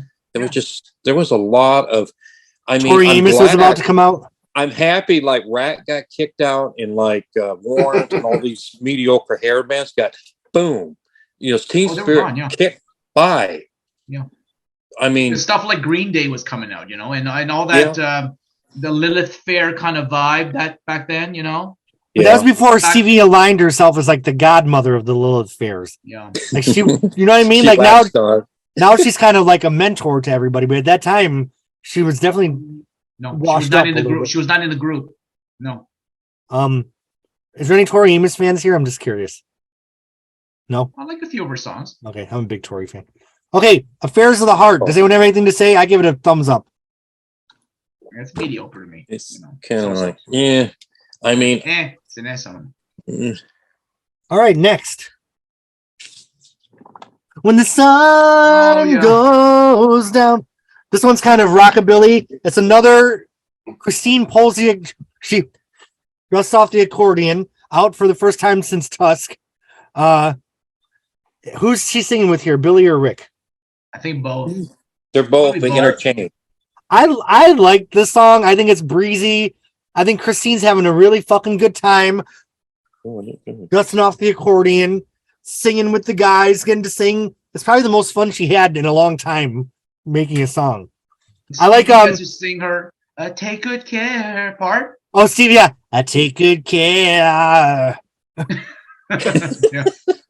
So Turn on the fan. And then there's like, dun, dun, dun, dun. Like they add little nuggets throughout the song. I think it's definitely new territory for Fleetwood Mac. You know what I mean? They're definitely not treading water here. This doesn't sound like fucking Mirage. I don't think it sounds like anything they've done. Doesn't it sound a little like That's All Right? I don't think so. No. I feel like this is more Cajun, and That's All Right is more Nashville. I don't know. Yeah, the Nashville word come up. This is kind of the textures on these albums, Nashville, in ways. What do you guys think of this song? I like it. I take good care. I like the little magical note. One of my favorite things about, for example, that is it. I always hit the Christine song, "Say You Love Me and You Make Loving Fun." Anyway, probably both of them, but one in particular, which says, she never did believe in magic, and that whole little section of it. Yeah, that's sort of that's just such a Fleetwood Mac theme that I really like it, and it's present here and where they talk about if you call my name, I will take away your pain. So I really like that part of this song because it just hangs so well with the other Fleetwood Mac stuff that's similar in that theme. Good. I feel like it doesn't sound like Fleetwood Mac, but it totally sounds like Fleetwood Mac, which is cool with Lindsey Buckingham gone. You know what I mean? Yeah. I am interested what would have happened if the 2019 lineup would have gone in the studio. I know it's a different conversation, but would they have come up with something good? Who knows? It would have been probably more blues, I would think. Bluesy, Yeah, rockabilly-ish. Yeah. Alicia, what do you think of When the Sun Goes Down?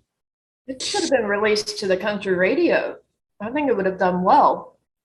I like a lot of the callback stuff, Yeah. You had Dwight Yoakam, very kind of Dwight Yoakam flavor, huh? Don't you think it was?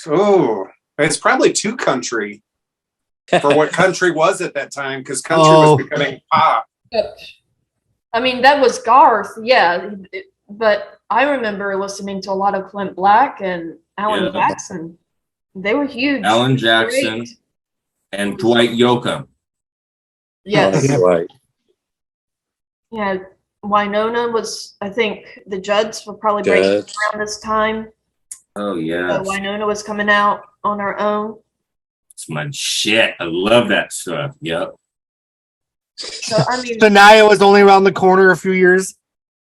huh? That's right. Yeah, early 90s, yeah. I said Shania wasn't too far into the future. Okay, well, she had a She hadn't shown up yet for this. Faith Hill's the same way. They didn't. They're 93, 94. Right. Their debut albums. So this would have been great. This would have been great. I think Nitty Gritty Dirt Band was big too around that time in Alabama. Did they ever sing this live? don't. Second not. picture, I don't Christine remember. I think playing the they accordion. might have. They might have. Yeah, because they wanted to showcase new people in the band, so I think they probably did. I don't remember. I'm gonna have to dig that up. Okay. All right. Any other thoughts on this song, Jim? Yes. And then It's Alicia. a Billy. Yeah. Okay. Yeah. It's a Billy and Rick Penn song, so the new members are, in this. Very Americana song. Lots of country and blues textures. A very cheerful song. I mean, very positive. I love how Billy and Rick exchange vocals on this back and forth.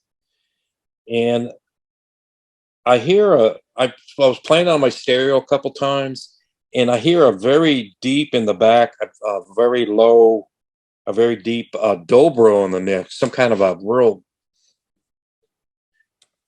Am I gone?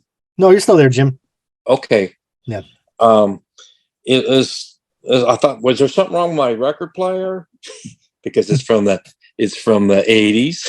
Oh. But I think there was some kind of a very low bassy dobro something in the mix. Weird. It's kind of weird, and it's just kind of here and there. It's odd.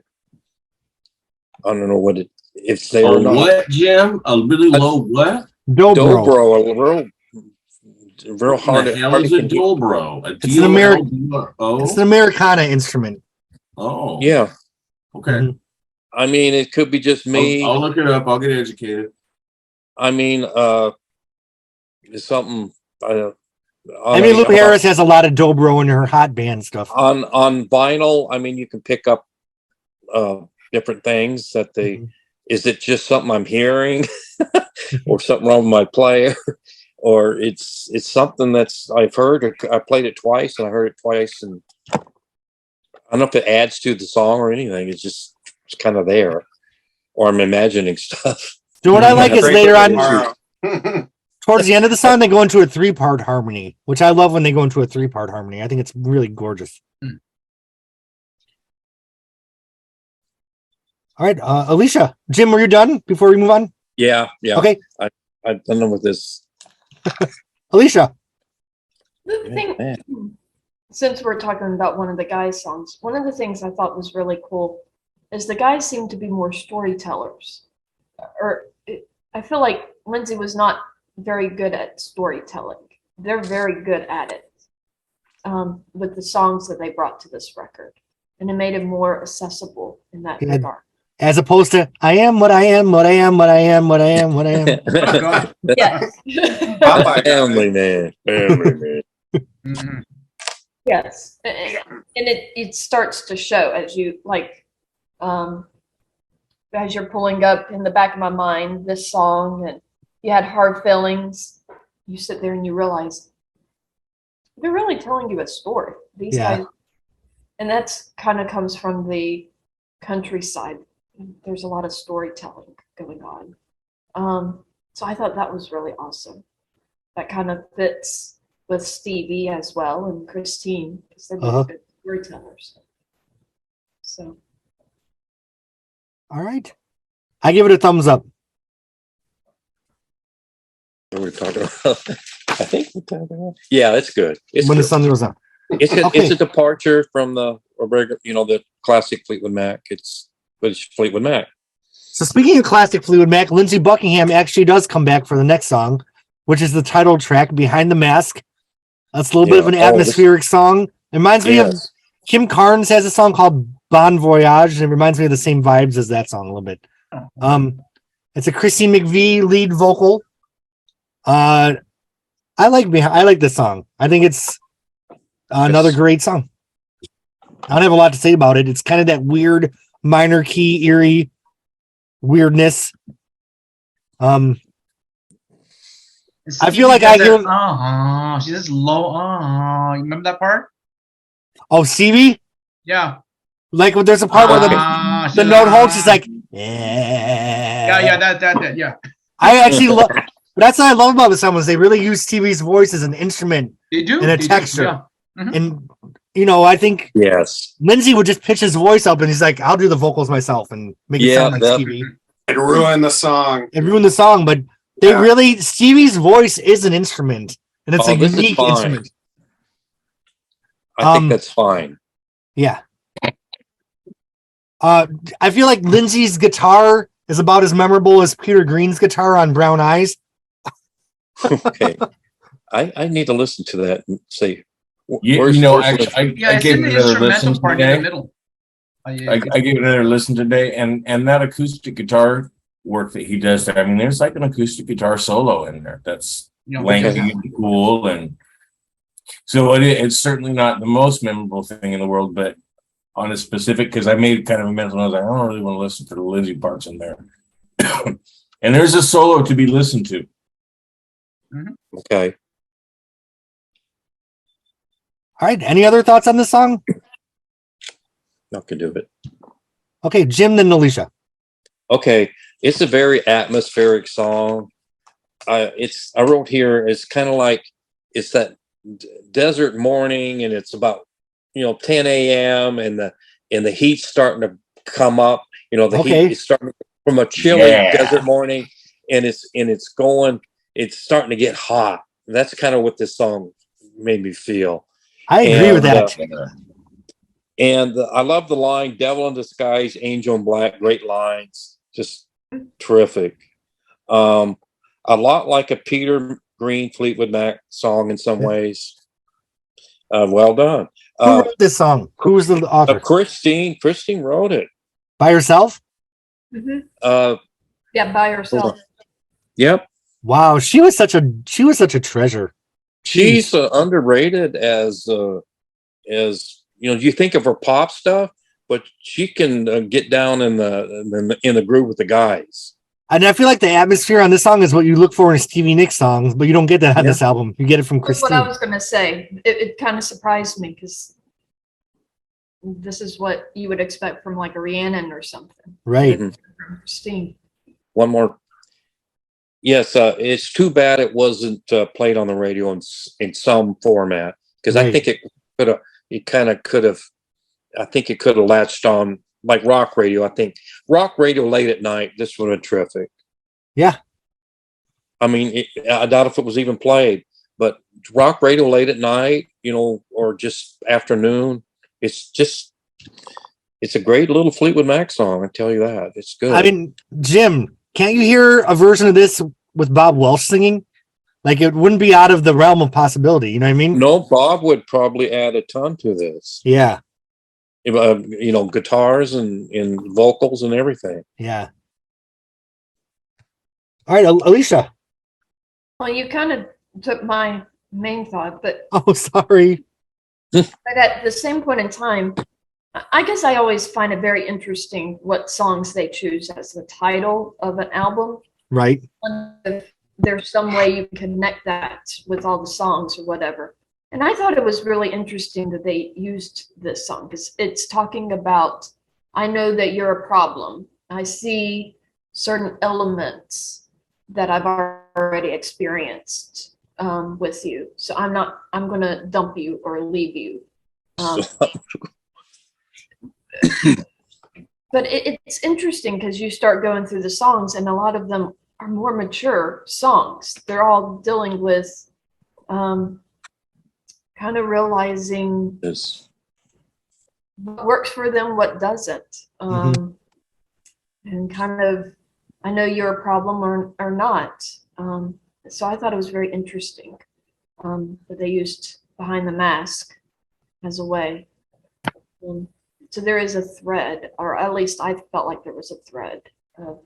And these are, I think you're getting more mature lyrics, particularly with Stevie and Christine. And I did like It's a Devil's Disguise, Angel in Black. I thought that was the best line here in the song.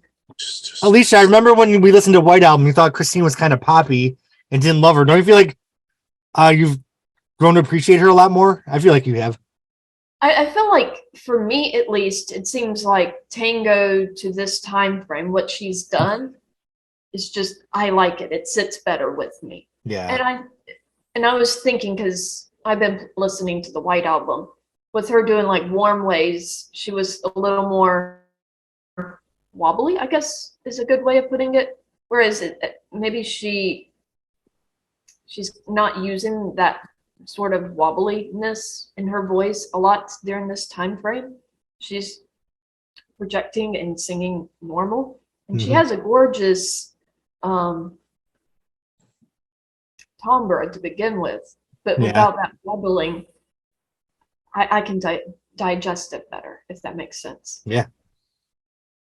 So a lot of her songs during this is like, yeah, all right, include that in the next playlist. Yeah. Oh my. And for someone that's a new McVie fan or new into Fleetwood Mac, there's a lot of things to discover. That's for damn sure. I kind of wish I wasn't a fan so I could discover this all again for the first time. All right. Any other thoughts on Behind the Mask, the song? I give it a thumbs up. It's very good. That's all right to me. I'm with Rollin. Just like whatever. Okay. Ooh. Stand on the Rock. Can we just skip Stand on the Rock? Yes, we can skip that song. Why? Thumbs Terrible. down. Why? Terrible. Why? You don't want The to bring music back is the gospel generic choir? sounded. It's bland. The lyrics are horrible. Okay, here we go. Let me set up the scene. You're walking through small town USA in like Western New York, where I grew up, and there's a bar band. There's a bar band at some shitty bar doing their originals, and there's a song called "Stand on the Rock." Yeah. Mm-hmm. That's kind of Nathan, I'd like to call the defense. What's the problem? I don't. And where the problem is where? The problem is what and where? Still waiting. It's like, I don't know what the problem is. This song fits very well with When the Sun Goes Down. Everybody wanted to give a thumbs up to that one, but all of a sudden people have a problem with Stand on the Rock. It's upbeat. There's harmonies. There's guitar work. It's, it's accessible. All the things we've been talking about that we love about Behind the Mask. It's not profound or revolutionary. It is a new statement in terms of the band. But that's the extent to which it's new or fresh, I think. But it still is cool with the times. It's everything that we just said about. Now, I'm wondering if Nathan's listening. I'm wondering if Nathan's listening to a different album, because what I heard before this is some interesting experiments, some different things. This to me is just flat out generic. No, lyrics Stand on the Rock. It's all right. Should I do a parody? Stand on my cock.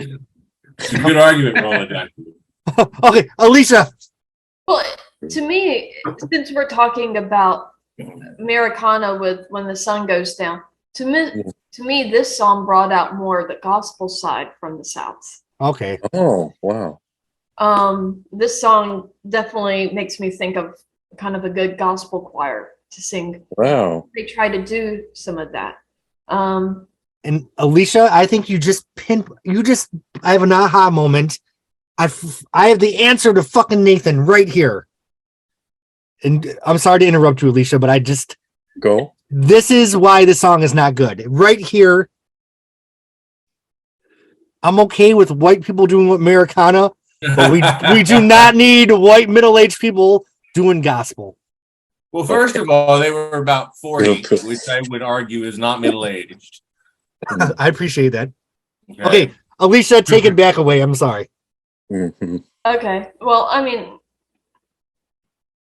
I don't necessarily disagree with you on that, but that's the vibe that I get from this song. And to me, this album is a good throw it in the car, and once you know the song, sing along to it. You sing the harmonies, it's not anything progressively trailblazing artistically, so to speak, but for this crowd, this was different, and it's kind of fun. Mhm. You know, I don't skip it. I'm not gonna lie. As much as I'm bitching about it, I would have liked if I could have picked out Christine and Stevie in the harmonies a little bit more. They have a mix so tight that you can't really pick out any of the individual voices. Are they even on it? Yeah, maybe they're not They even are on. in my car. I think I it's the think they're weakest probably in the track on the whole record. It's the worst song. harmonies. Jim, do you have anything to say about this one? Yes, it's a Rick Vito song. You panned it. Let's see if he had help. He needed some. No, he's to blame. He's to blame. Rick, if you're watching this, we Hey, still love you. Yes. No, Rick's a great guitar player. Dang. He's kind of saved some of Stevie's tours. Rick. Yeah. Go, Rick. Okay. It's a nice bluesy dirge. It's just kind of a chugging song. It's a song about holding one's position and not giving in. And it's a good band workout. It's kind of, like it's a musician song. Mick is hitting it and John's, being what John is. Okay. And they did this live and it was just as good. This from the record to the a live performance there's not a lot of difference. It's just, yeah, they did something that we'd like this. There was probably a little fight over it, and they said, "Hey, we like this." That the guys in the band and the girls, maybe didn't like it, or maybe they did, but it won and it got on the record. I feel if there's like a Lifetime movie and there's a scene in the bar, like the bar band would be playing this song. Yeah, it's unremarkable as something that would be revolutionary. It's just a band song, It's harmless though. I wouldn't say it sucks. It's just not my favorite. A band song has a place on an album. Not every song can be an anthem, right? I mean, on Rumors, there were songs that were, I guess if we're taking sort of a cynical take on it, we could call them, they were filler. But in fact, they're necessary. Are you calling I Don't Want to Know? The album as a whole, and also just statements of what the band is and can do, as a general approach. Nathan, are you saying that I Don't Want to Know is the Stand on the Rock of Rumors? I agree. Yeah, that's what I'm going to go ahead. I'm going to say that, Jeremy. Thank you for asking me if I wanted it. You can have that's a point could be, yeah. All right. I remember listening to I Don't Want to Know. It's very cute and nice, but it doesn't really stretch the, your imagination per se. It should have been Silver Springs, That's what it should have been. It should have been Silver Springs or Mirror Should it Mirror. have been, Jim? Because then every song on Rumors then becomes this anthemic, iconic sort of now everything is, that's why when you go to a 5-course dinner or whatever, not every course is the damn filet mignon. You have some different little things in there. I think Silver Springs is Silver Springs included with Rumors now on the vinyl on the CD. See, I don't like it. I feel like I do agree with Nathan. The balance of Rumors is perfect, and Silver Springs does throw it off. It's a great fucking song, but it doesn't belong on Rumors. Well, I got my wife alerted me to this. She sent me a message. Rumors on albums this year is number 8. I'm not talking about 1 week. I'm talking about the whole year. Rumors. Wow. Not Behind the Mask. The question. Maybe it should. Maybe Silver Springs or should Time. Maybe. Yeah, not Time. I I don't know if it's the skateboard guy or what, but Rumors is number Oh, 8. Fuck that. No, I think the skateboard guy. skateboard guy's passe. I mean, that was what, 2 years ago or 3 years ago? Fuck Yeah, him. that's been yeah. Christine helped. Is she still around? Rumors guys. All right. Stand on the Rock. I give it sideways, I guess. It's kind of formalic. More towards down, but whatever. All right. Everybody likes Rick Vito, but they don't like that screaming guitar solo in there. Okay, all right. I'm All right, sorry. hard There's a whole song attached to that screaming guitar. Hard Okay. Feelings. I have to go see if I have the promo CD for the song because I think I do. Does anyone have anything to say about Hard Feelings? I think I it's can't believe that was a single. That was a single. I can't Oh, I know. believe really? you guys talk amongst yourselves. Yeah, that was a single. This never happens. I'm in support of this one. You like it? I'm in support of Hard Feelings. Yeah, I like Hard Feelings. Bland it's for a me. nice, well-constructed chorus. Go ahead, Jim. Sorry. Makes Hard Feelings run deep. Okay. It just Yeah. it smacks right in the right places. Jim, Yeah. what say you, Jim? Yeah. Well, another song that hit me in the Stevie feels again, and Billy Burnett's song, Billy and Rick Yeah, it was a really single. added Yeah, to. single. Yeah, Billy and Rick really added to this project. I mean, they're full members. They were paid as full members too. That's what I read somewhere. Yeah. There's a So single that's edit. There's a What's single the edit of B-side? Hard Feelings. Yeah. What's the Yeah. B-side? They just have a single edit in the album version. Oh, okay. I also Semi-hard, found I found my In the Back of Your Mind CD single also. That has Oh my the single God. edit. I didn't know The that was a B-side single. is Semi-Hard Feelings. And there is a B-side on this called Lizard. There's a B-side called Lizard People, Oh, which is that's a mix song, which yeah. like talking. Yeah. Wow. Is it like Those Strange Times in Time? And it comes Okay, with this. that's gonna be It fun comes to with this do. poster. Oh The yeah, with Lindsay. Oh in the yeah, back with of your Lindsay and mind- the Behind a Mask. That makes sense. Doesn't I that know. make sense? look at that. Yeah. It's fucking funny. They should have put the mask Wow. over Lindsay's face because he left the band by then. I know. Was Christopher Nix responsible for this one too? He's like the butt of all of our poor Christopher Nix is the butt of all of our jokes. The curse. I think I feel the same way about Hard Feelings that I felt about Stand on the Rock. Maybe I like it a little bit more, but it's fine. It's got nice harmonies. I give it like this. Jim, Alicia. Yes, I was. One more thing. Let's see. Oh, it reminds me of a Jeff Healey song. If you remember him. Oh, he was blind, wasn't he? Yes. Yeah, I Yes, remember He yes. that. had that one big. He had that one big hit. What was it? People Get Ready? No. No, it's a very bluesy progression. It's a very good song and a very big hit. I'll look it up right now. And the Go ahead, Jim. producer produced Jeff Healey album, so it sort of fits into that. What's his name? Greg Landani. Oh, he produced Behind a Mask. Yeah. Yeah, I mean, he was going for that part, late '90s. That he was taking a stab at that kind of radio, and it didn't get there. But it was a good. I mean, this is a good project. Angel Eyes. Yes, yes. This is kind of like that. It's produced like that. Kind of has that feel to it. I have no idea what we're talking about. I have something to show you guys. The Save Me CD single has the live version of Everywhere from the Tango tour on CD, if you really need Stevie's vocals. And on the inside, it has a Fleetwood Mac family tree with the whole family tree of the band. That's kind of You cool. can add more to the bottom with Mike Campbell and Neil Finn. Yeah, your information is actually outdated there, Jeremy. There's 11 incarnations as of you'd have to add the Stevie Nicks, Lindsey Buckingham, Mick Fleetwood, and John McVie without Christine as I'll say you will. yeah, because that's a different one too. Yeah. You add 2 more branches to that. Sorry to interrupt. Back to Hard Feelings. Jim, did I interrupt you?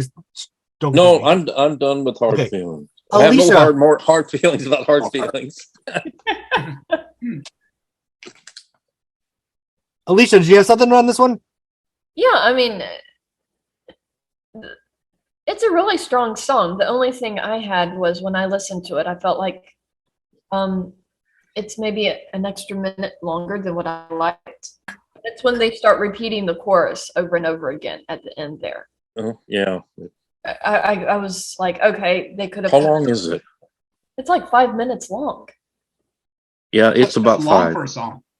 Good point. Yeah. I felt like the verses were a little dirgy, but the chorus was very nice. Well, it's good, but I didn't like hearing it for a minute and a half, 2 minutes, kind of on repeat. But that was my only criticism of the song. Definitely really pretty harmonies in there. They could have cut it down a little bit.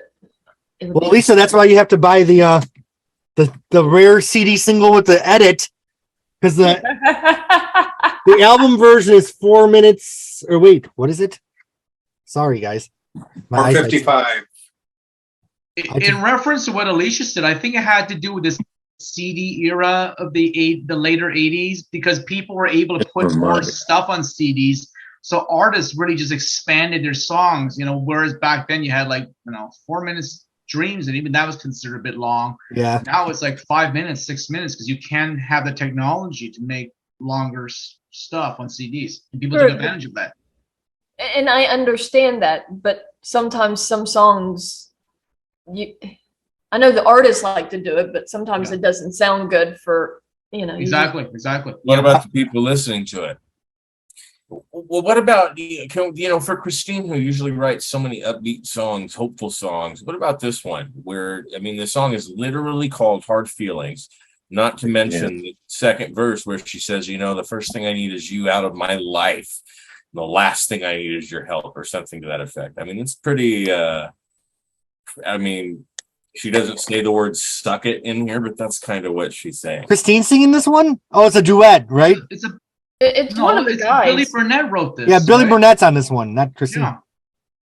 Okay, the album version is 4:49. The single edit's 4:15. So, Alicia, this might be what you've been waiting for your whole life. Nathan, what are you talking about, Christine McVie? She's not on this one. Hard Feelings? Yeah, this is Billy Burnett. Okay. I'm sorry. Leave it on Billy. Blame it on BLB. Blame it on Billy. Now I'm getting no points or tips. I give it a sideways. There's an interesting interview with him now on the Ledge that someone posted. It's very, it's very interesting what he had to say. Oh, I read that, and let's talk about that at the end. Read that? Oh, the Billy? Yeah. The Billy Burnett interview. Yeah, I read that. Yeah. I have his book. I do have his book also. I can just Christy hear like me? Christine McVie saying, "I'm sorry that I met you." Okay. Oh yeah, she does. Yeah, she contributes. She sings that part. Yeah. I will forget you someday. Yeah. Okay, all right. So, not totally making shit up. She is. You're right. You're right, and I'm wrong. All right, thank you. Making Like the shit. tip. You'd like the tip back now. Thank you. Don't we all, honey? Okay. Okay. Anything else on Hard Feelings? Sideways, thumbs up, down. Sideways. I'm okay with it. Good, Steven. Steven, Yeah, I like wait it. a second. Steven gave some thumbs sideways to some things that I thought were good. So I want to hear why you're giving Hard Feelings a thumbs Stand up. on the Rock is the only one I gave the sideways one to. Oh, really? Yeah, when the sun goes down, I think. I was Okay. like, yeah, on those. No, I liked it. Okay. I Cool. really liked it back in the day. No. Okay. Stevie Nicks gets a Mike Campbell track. Whose honor? Whose anger? This song is the one song that I listened to a lot back then. I found the song and I'm like, this is the one I love though. Freedom. I think this is a classic Stevie Nicks right here. She's talking about cold and withering on a night. This song draws very heavily, it seems, on some Oscar Wilde poetry. Mm. There are some really close similarities in terms of the lyrics and then some of that poetry, which is fine. Okay, so there's that. So that's one thing to mention. There's a good hook. You got to admit, there's a good hook. And the fact that, and one of the things that seems to be authentically and just wholly Stevie is the freedom as a theme. Did y'all ever read that thing somewhere? Just sort of that rumor that the working title of her autobiography for many years was "Whatever It Takes to Be Free." I did not know that. No. Wow. Cheaper than free, freedom. there's freedom as a theme that goes in there. And so Change the title to Cheaper Than Free. Sorry. I like the part where she sings, "Oh, look at me with daggers. It won't do you any good." It's really like, she's staring at you with daggers. You feel that. So what I like is Christine, it's all in your eyes, like where she comes in the background. Yeah. And that breakdown. Yeah. I think this is classic Fleetwood Mac. She's got great keys in the second verse too. Yeah. I always think of that when I write music. Like that always comes back to me. I think the poor little fool line should have really gotten the boot. I just don't. There's something about that that's so over the top and so melodramatic. This poor little fool. I mean, there was an icon. I just don't. And I think if you change it to poor little you, I mean, there's a lot of really easy ways that you could have reworked that line, and it just would have made it that much more palatable for people who aren't as graphic and into the whole Nathan. weirdness. No one told Bob Dylan to say "poor little you." Well, some of you maybe should have. And then I'd like Bob Dylan more. He's a little wordy. Okay. I can see that Turner had a song called "Poor Little Fool," so it always reminded me of that. Alicia. I was seeing something tonight. It's about 30 minutes on YouTube. And they were all interviewing the different members of Fleetwood Mac for this. And they brought up freedom to Stevie. And they were pulling out some of these lyrics. And they were asking her if it was about Lindsay. Okay. And she was like, yes, somewhat. And when you start looking at it, you can kind of see that was this is kind of her response to him leaving the band and dealing with that. Okay. Oh, darn. Didn't I? Sure. Absolutely. I can see that. I can see him looking at her with daggers, and it didn't do him any good. Where'd that go? But interesting. But then she also acknowledges, which I think is the more interesting part of this, or is that it used to do a lot of good when she was 23, 24, 25. Yeah. Him to throw a look her way and she would adjust. Isn't that interesting?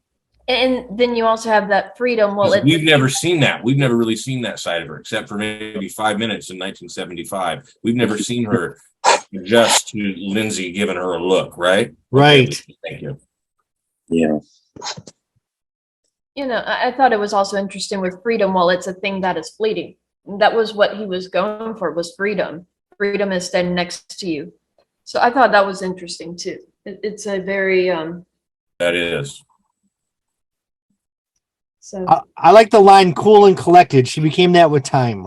Totally. What is she saying there? Because to me, Alicia, that almost sounds like a challenge. You say you want your freedom. There it is, standing right next to you. That's almost what that has, the way I put those ideas together. What do you think about that?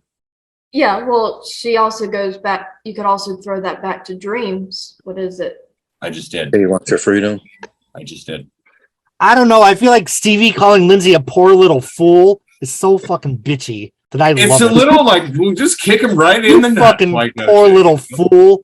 Fuck you. I think it's classic Stevie. Okay. It's a little on the nose for me, which is maybe why I don't like that, because it obviously is about him. It's like, I thought we were saying things in nice ways here so as not to offend. I didn't know we were. Well, last time something was on the nose, it ended up in Betty Ford. So. Poor little weak bitches, Poor little asshole. Jim, looks like you have things to say. Yes. Stevie was, I don't know where I saw this. She was asked about what the song was about, or it was about Lindsay. They just came out and said, "Is this about Lindsay?" And she begrudgingly said yes. And it's a fiery Stevie Nicks effort. Mm-hmm. I think her voice is a little down in the mix. I just think it's not to be a hit. I think her voice, if it was on top or, driving the song, it might have propelled it somewhere. Those ending vocals where she raises her voice are very good. I mean, not very many people can do that. Okay, without looking, I listened to this and like without looking, ain't this like something towards the end and the guitar work was like a Tom Petty, the Mike Campbell thing. Sure. And then I looked at it and oh yeah, Mike Campbell co-wrote it. It's a song about being very independent, but in a relationship. And at the very end, Stevie says, like, come with me. You can still, be with me, but I'm, complaining about the situation. And right at the end, right when it was fading out, she said, come with me, And she does that a lot on her stuff. It's like right at the end, she kind of contradicts the theme of the song and says, in second thought, come with me. I like that eerie thing in the chorus, like the wow. I don't know. The only time I heard a song like that is Joni Mitchell has a song called Nathan Lafreniere. It has like a weird kind of sound in it.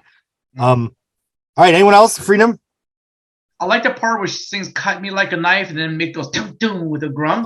Yeah, That's cool.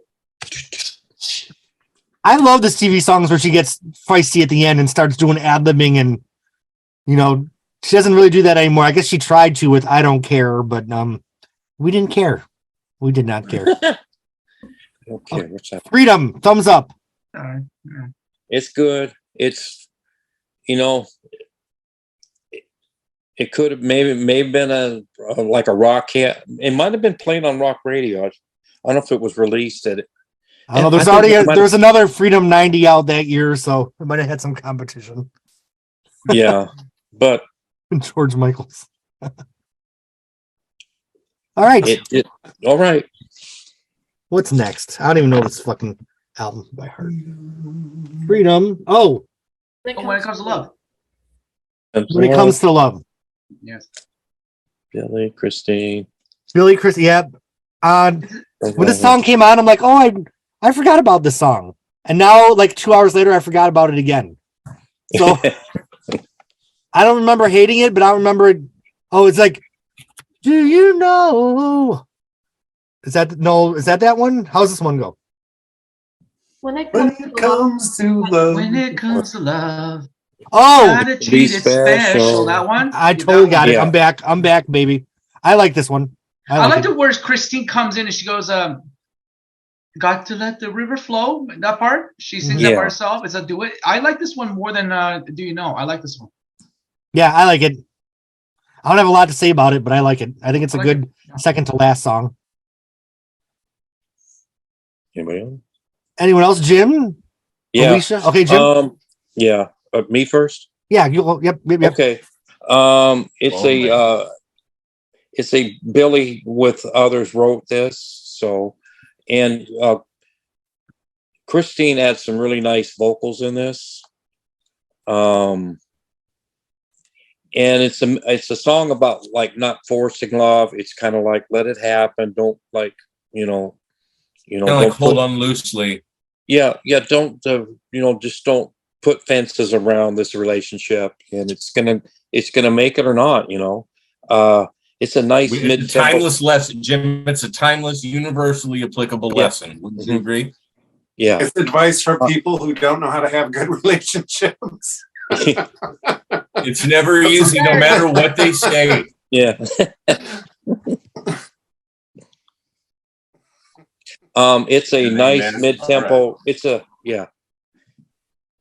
a nice mid-tempo song. It kind of fits in between the previous, because that was on fire, and the last one, which is just very touching. And it has a good message. It's not a revolutionary thing, but it's a good thing on the album. Right. Not a single material whatsoever. It's just an album song that kind of bridges between the others, and it works as a unit. So, all right, Alicia. I'll say ditto. I can keep going. It's a great song. It's great to hear the callback between the two, and then then the last one, I remember correctly, they kind of flip it. So she's singing his part and he's singing hers. I just love that they all sing on each other's songs. That's what a band's fucking supposed to do. Yes, and that made this record a little different for me listening to it in Yeah. a good way. But it was like, oh, okay. Isn't it nice? It's a nice surprise because you love these voices. You know what I mean? Yeah, yeah. You know, especially I can't remember these guys, but one of them has kind of a soulful voice. It's Rick. Maybe, but I thought he would be really great with Christine. And I think they do mesh really well. I think that might have been a little bit of the problem with marketing this version is the two guys were a little too similar. Like if they would have had like the new guy with the brown hair and the new guy with the blonde hair, it might have been easier for people to kind of grasp on it. But I think the two didn't have such unique identities because there's no way to mistake Stevie with Christine, with Lindsay, with Mick, with John. But it is kind of like we're fans and we can't figure out who the fuck's Billy or Rick sometimes. And that's I had to different. look at the, look at the titles and who wrote it and pick out the voices. I've seen enough footage live that I kind of distinguish them from each other, but it's for someone that's not, deep into it. I mean, they're just a couple guys singing. They're good singers, Right. And they're soulful. One's a little rockabilly, one's a little bluesy. And I mean, the Rolling Stone interview, the initial Rolling Stone or some review said they were like manly and like, not, they said they were manly, but not like overbearing. There was, there were just, good voices, but they weren't like, they weren't like, I don't know, like some people just with their voices is recognizable instantly, and some people are just bit player. I'm not going to call them bit players. I mean, some people just have it vocally and the uniqueness. I mean, these guys are good singers, but they're not just like. But are they front men? Are they front men or are they more side men? You know what I mean? They're more like They're Stevie's boyfriends. No, I mean they're good writers though. Oh, They're yeah. decent writers, but they're just they're not like a Jagger or Jim Morrison. I mean they're just not like standout people. But when you think of the history of this band, Jim, think of the history from the very beginning.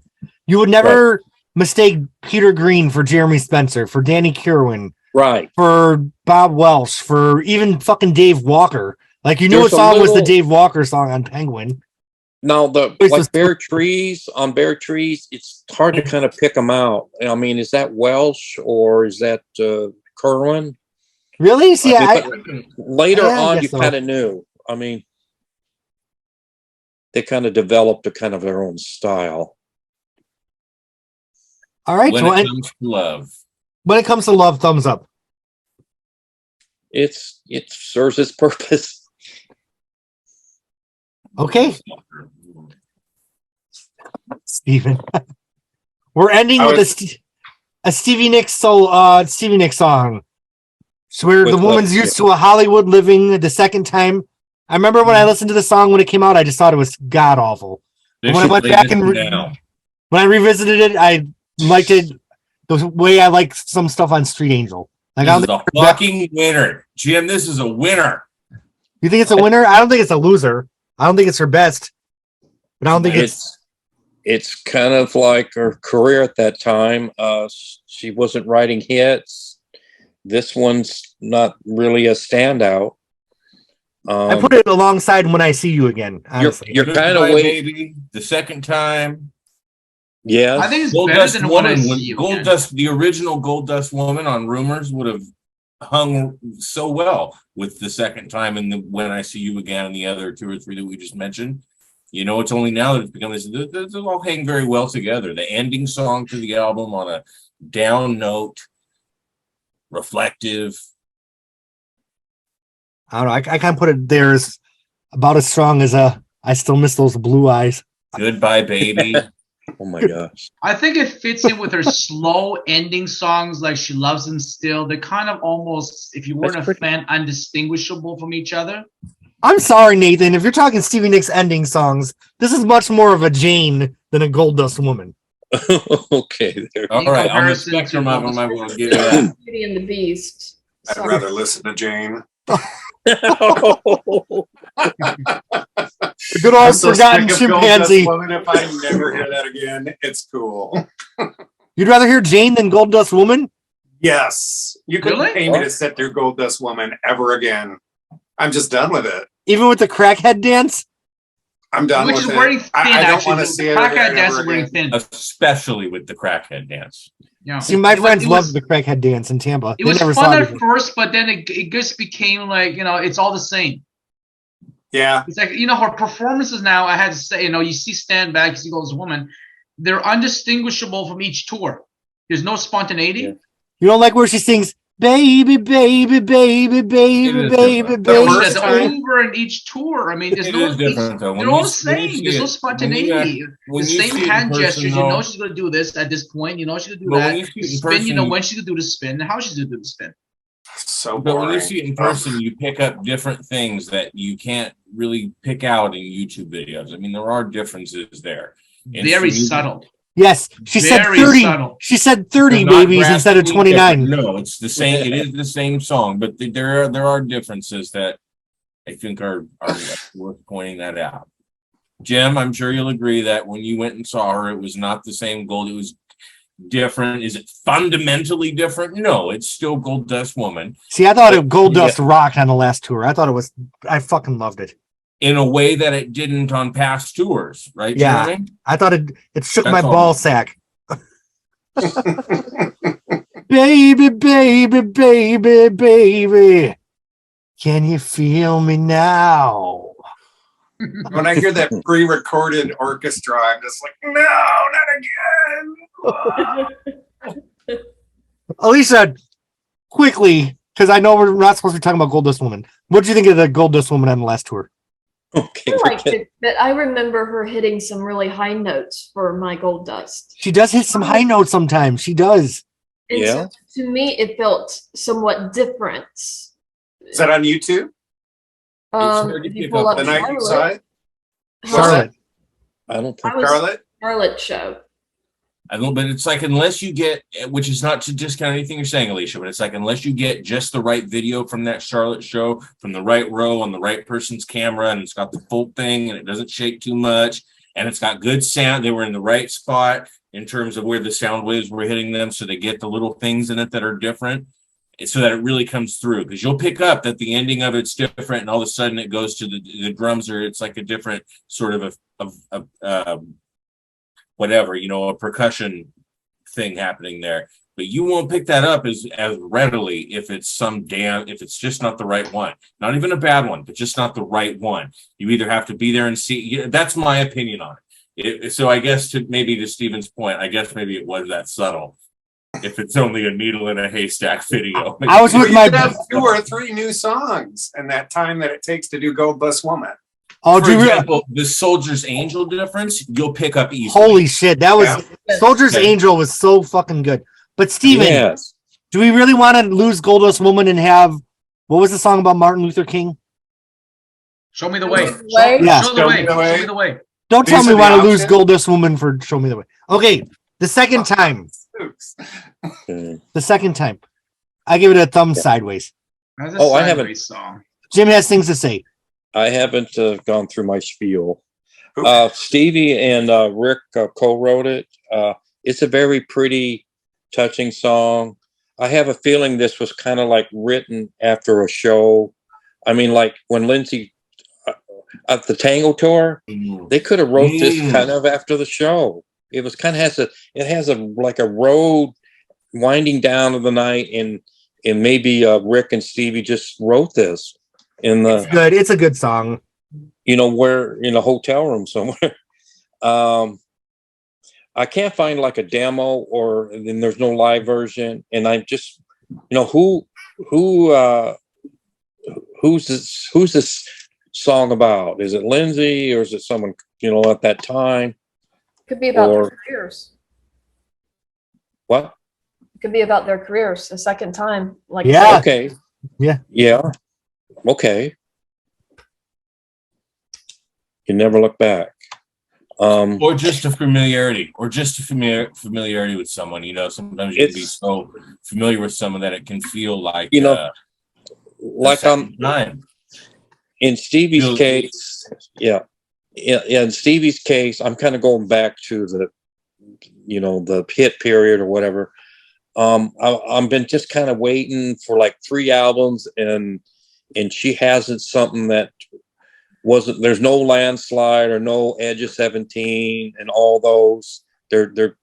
It's good material, and it's autobiographical. You know, and Stevie has stated she never writes for hits. She just writes and contributes to where she is at. And it's like, since Gypsy, there hasn't been really something that just was a smash. And you hear some of these songs for the first time, and you kind of know, well, this one's not going. It's a good song, and it's relatable and everything, but it's something that's just not going to be like something that advances the career per se. So, Well, yeah, that's behind the mask. It doesn't move the career, Jim. It's like it doesn't shift, in any kind of drastic way. But it's I mean, there's some things on the overall. There's like a Blue Denim. That's kind of the picking up again, and the dance and the Shangri-La. I think Shangri-La is brilliant. Some of it. I think In Your Dreams is a great record. Yeah. I mean, that's kind of where she's all the way back. They're old. A lot of this is old material. Well, not a lot of it. A lot of that's fresh, but that's as a writer and the way it's produced, it's a real good record. It definitely had a pretty melody though. Like, this song's harmless. I don't think it's the best or the worst. I think it's a nice closer. It's what she was mad about a few years later, like she about ready to strangle the doctor or the Klonopin, slowly killing her, adding more. And then she tried it out on some I don't know who it was. Her friend. Her assistant. Her assistant, yeah. Then she hit her head on the fireplace, was bleeding all over, right? He was putting something together, and he couldn't do it after taking her dose. I would give the song a thumbs up. I think. Fine. It's fine. That's pretty much it. It's kind of like Sideways. It's like I said. It's like her typical ending soft songs, like "She Loves Him Still" and whatever. I mean, Love Is a terrific. Oh, Love is live. Terrific. Yeah. It's funny those two are together. Love Is and what? Geez, I'm lost. The other one on that album at the end. Bombay Sapphires? Fall from Miss Grace? No. I Miss You? Yeah, I Miss You. Yes. Oh, okay. Yeah. Okay. But they're kind of together, and when you hear it, the thing is that Love is done better, or it's sped up. I think it's slowed down. I think they slow it down live, and it really impactful. It's just like she has done that live at the end as an ending song. Yeah. See, I like the tempo of either Love Is. What I don't like is do Sarah McLachlan's stupid fucking background vocals. Just okay, yeah. I love that she sings with her whole body too when she does Love Is live. She doesn't do that enough, I think.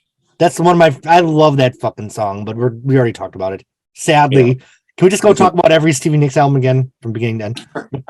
We went a little Stevie there for the last 20 minutes. And this song reminds me of the one on "Say You Will," the ending song, "Goodbye Baby." It's like that to This is the point I was just making. This is the point Nathan said that. Goodbye Baby.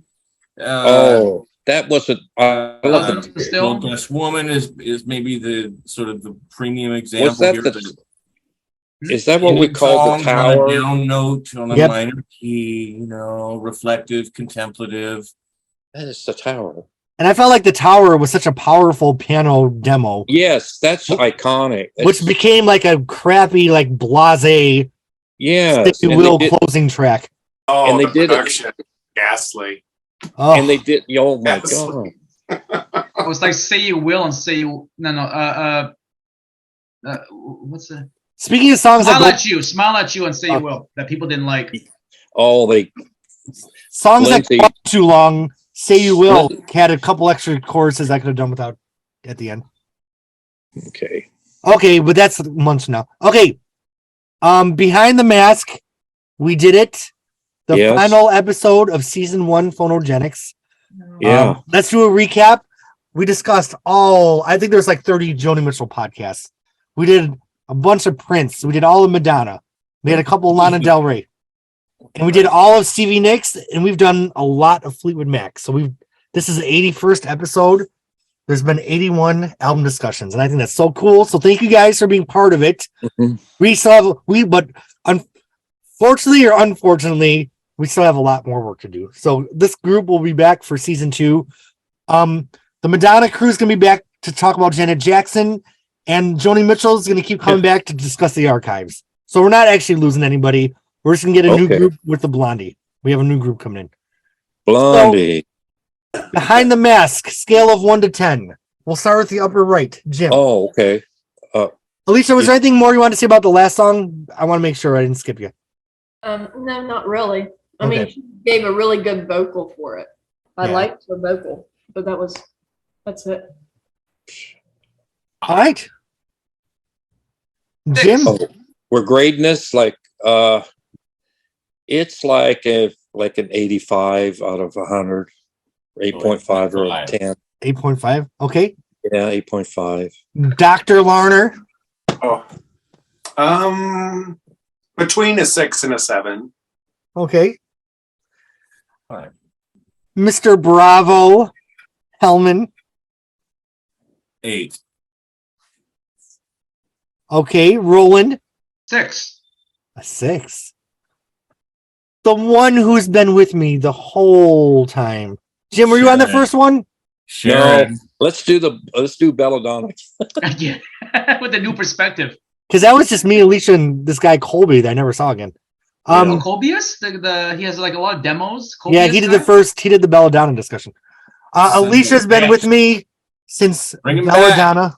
He's a personal hero to the group. We got to bring Kobius back, right? Okay.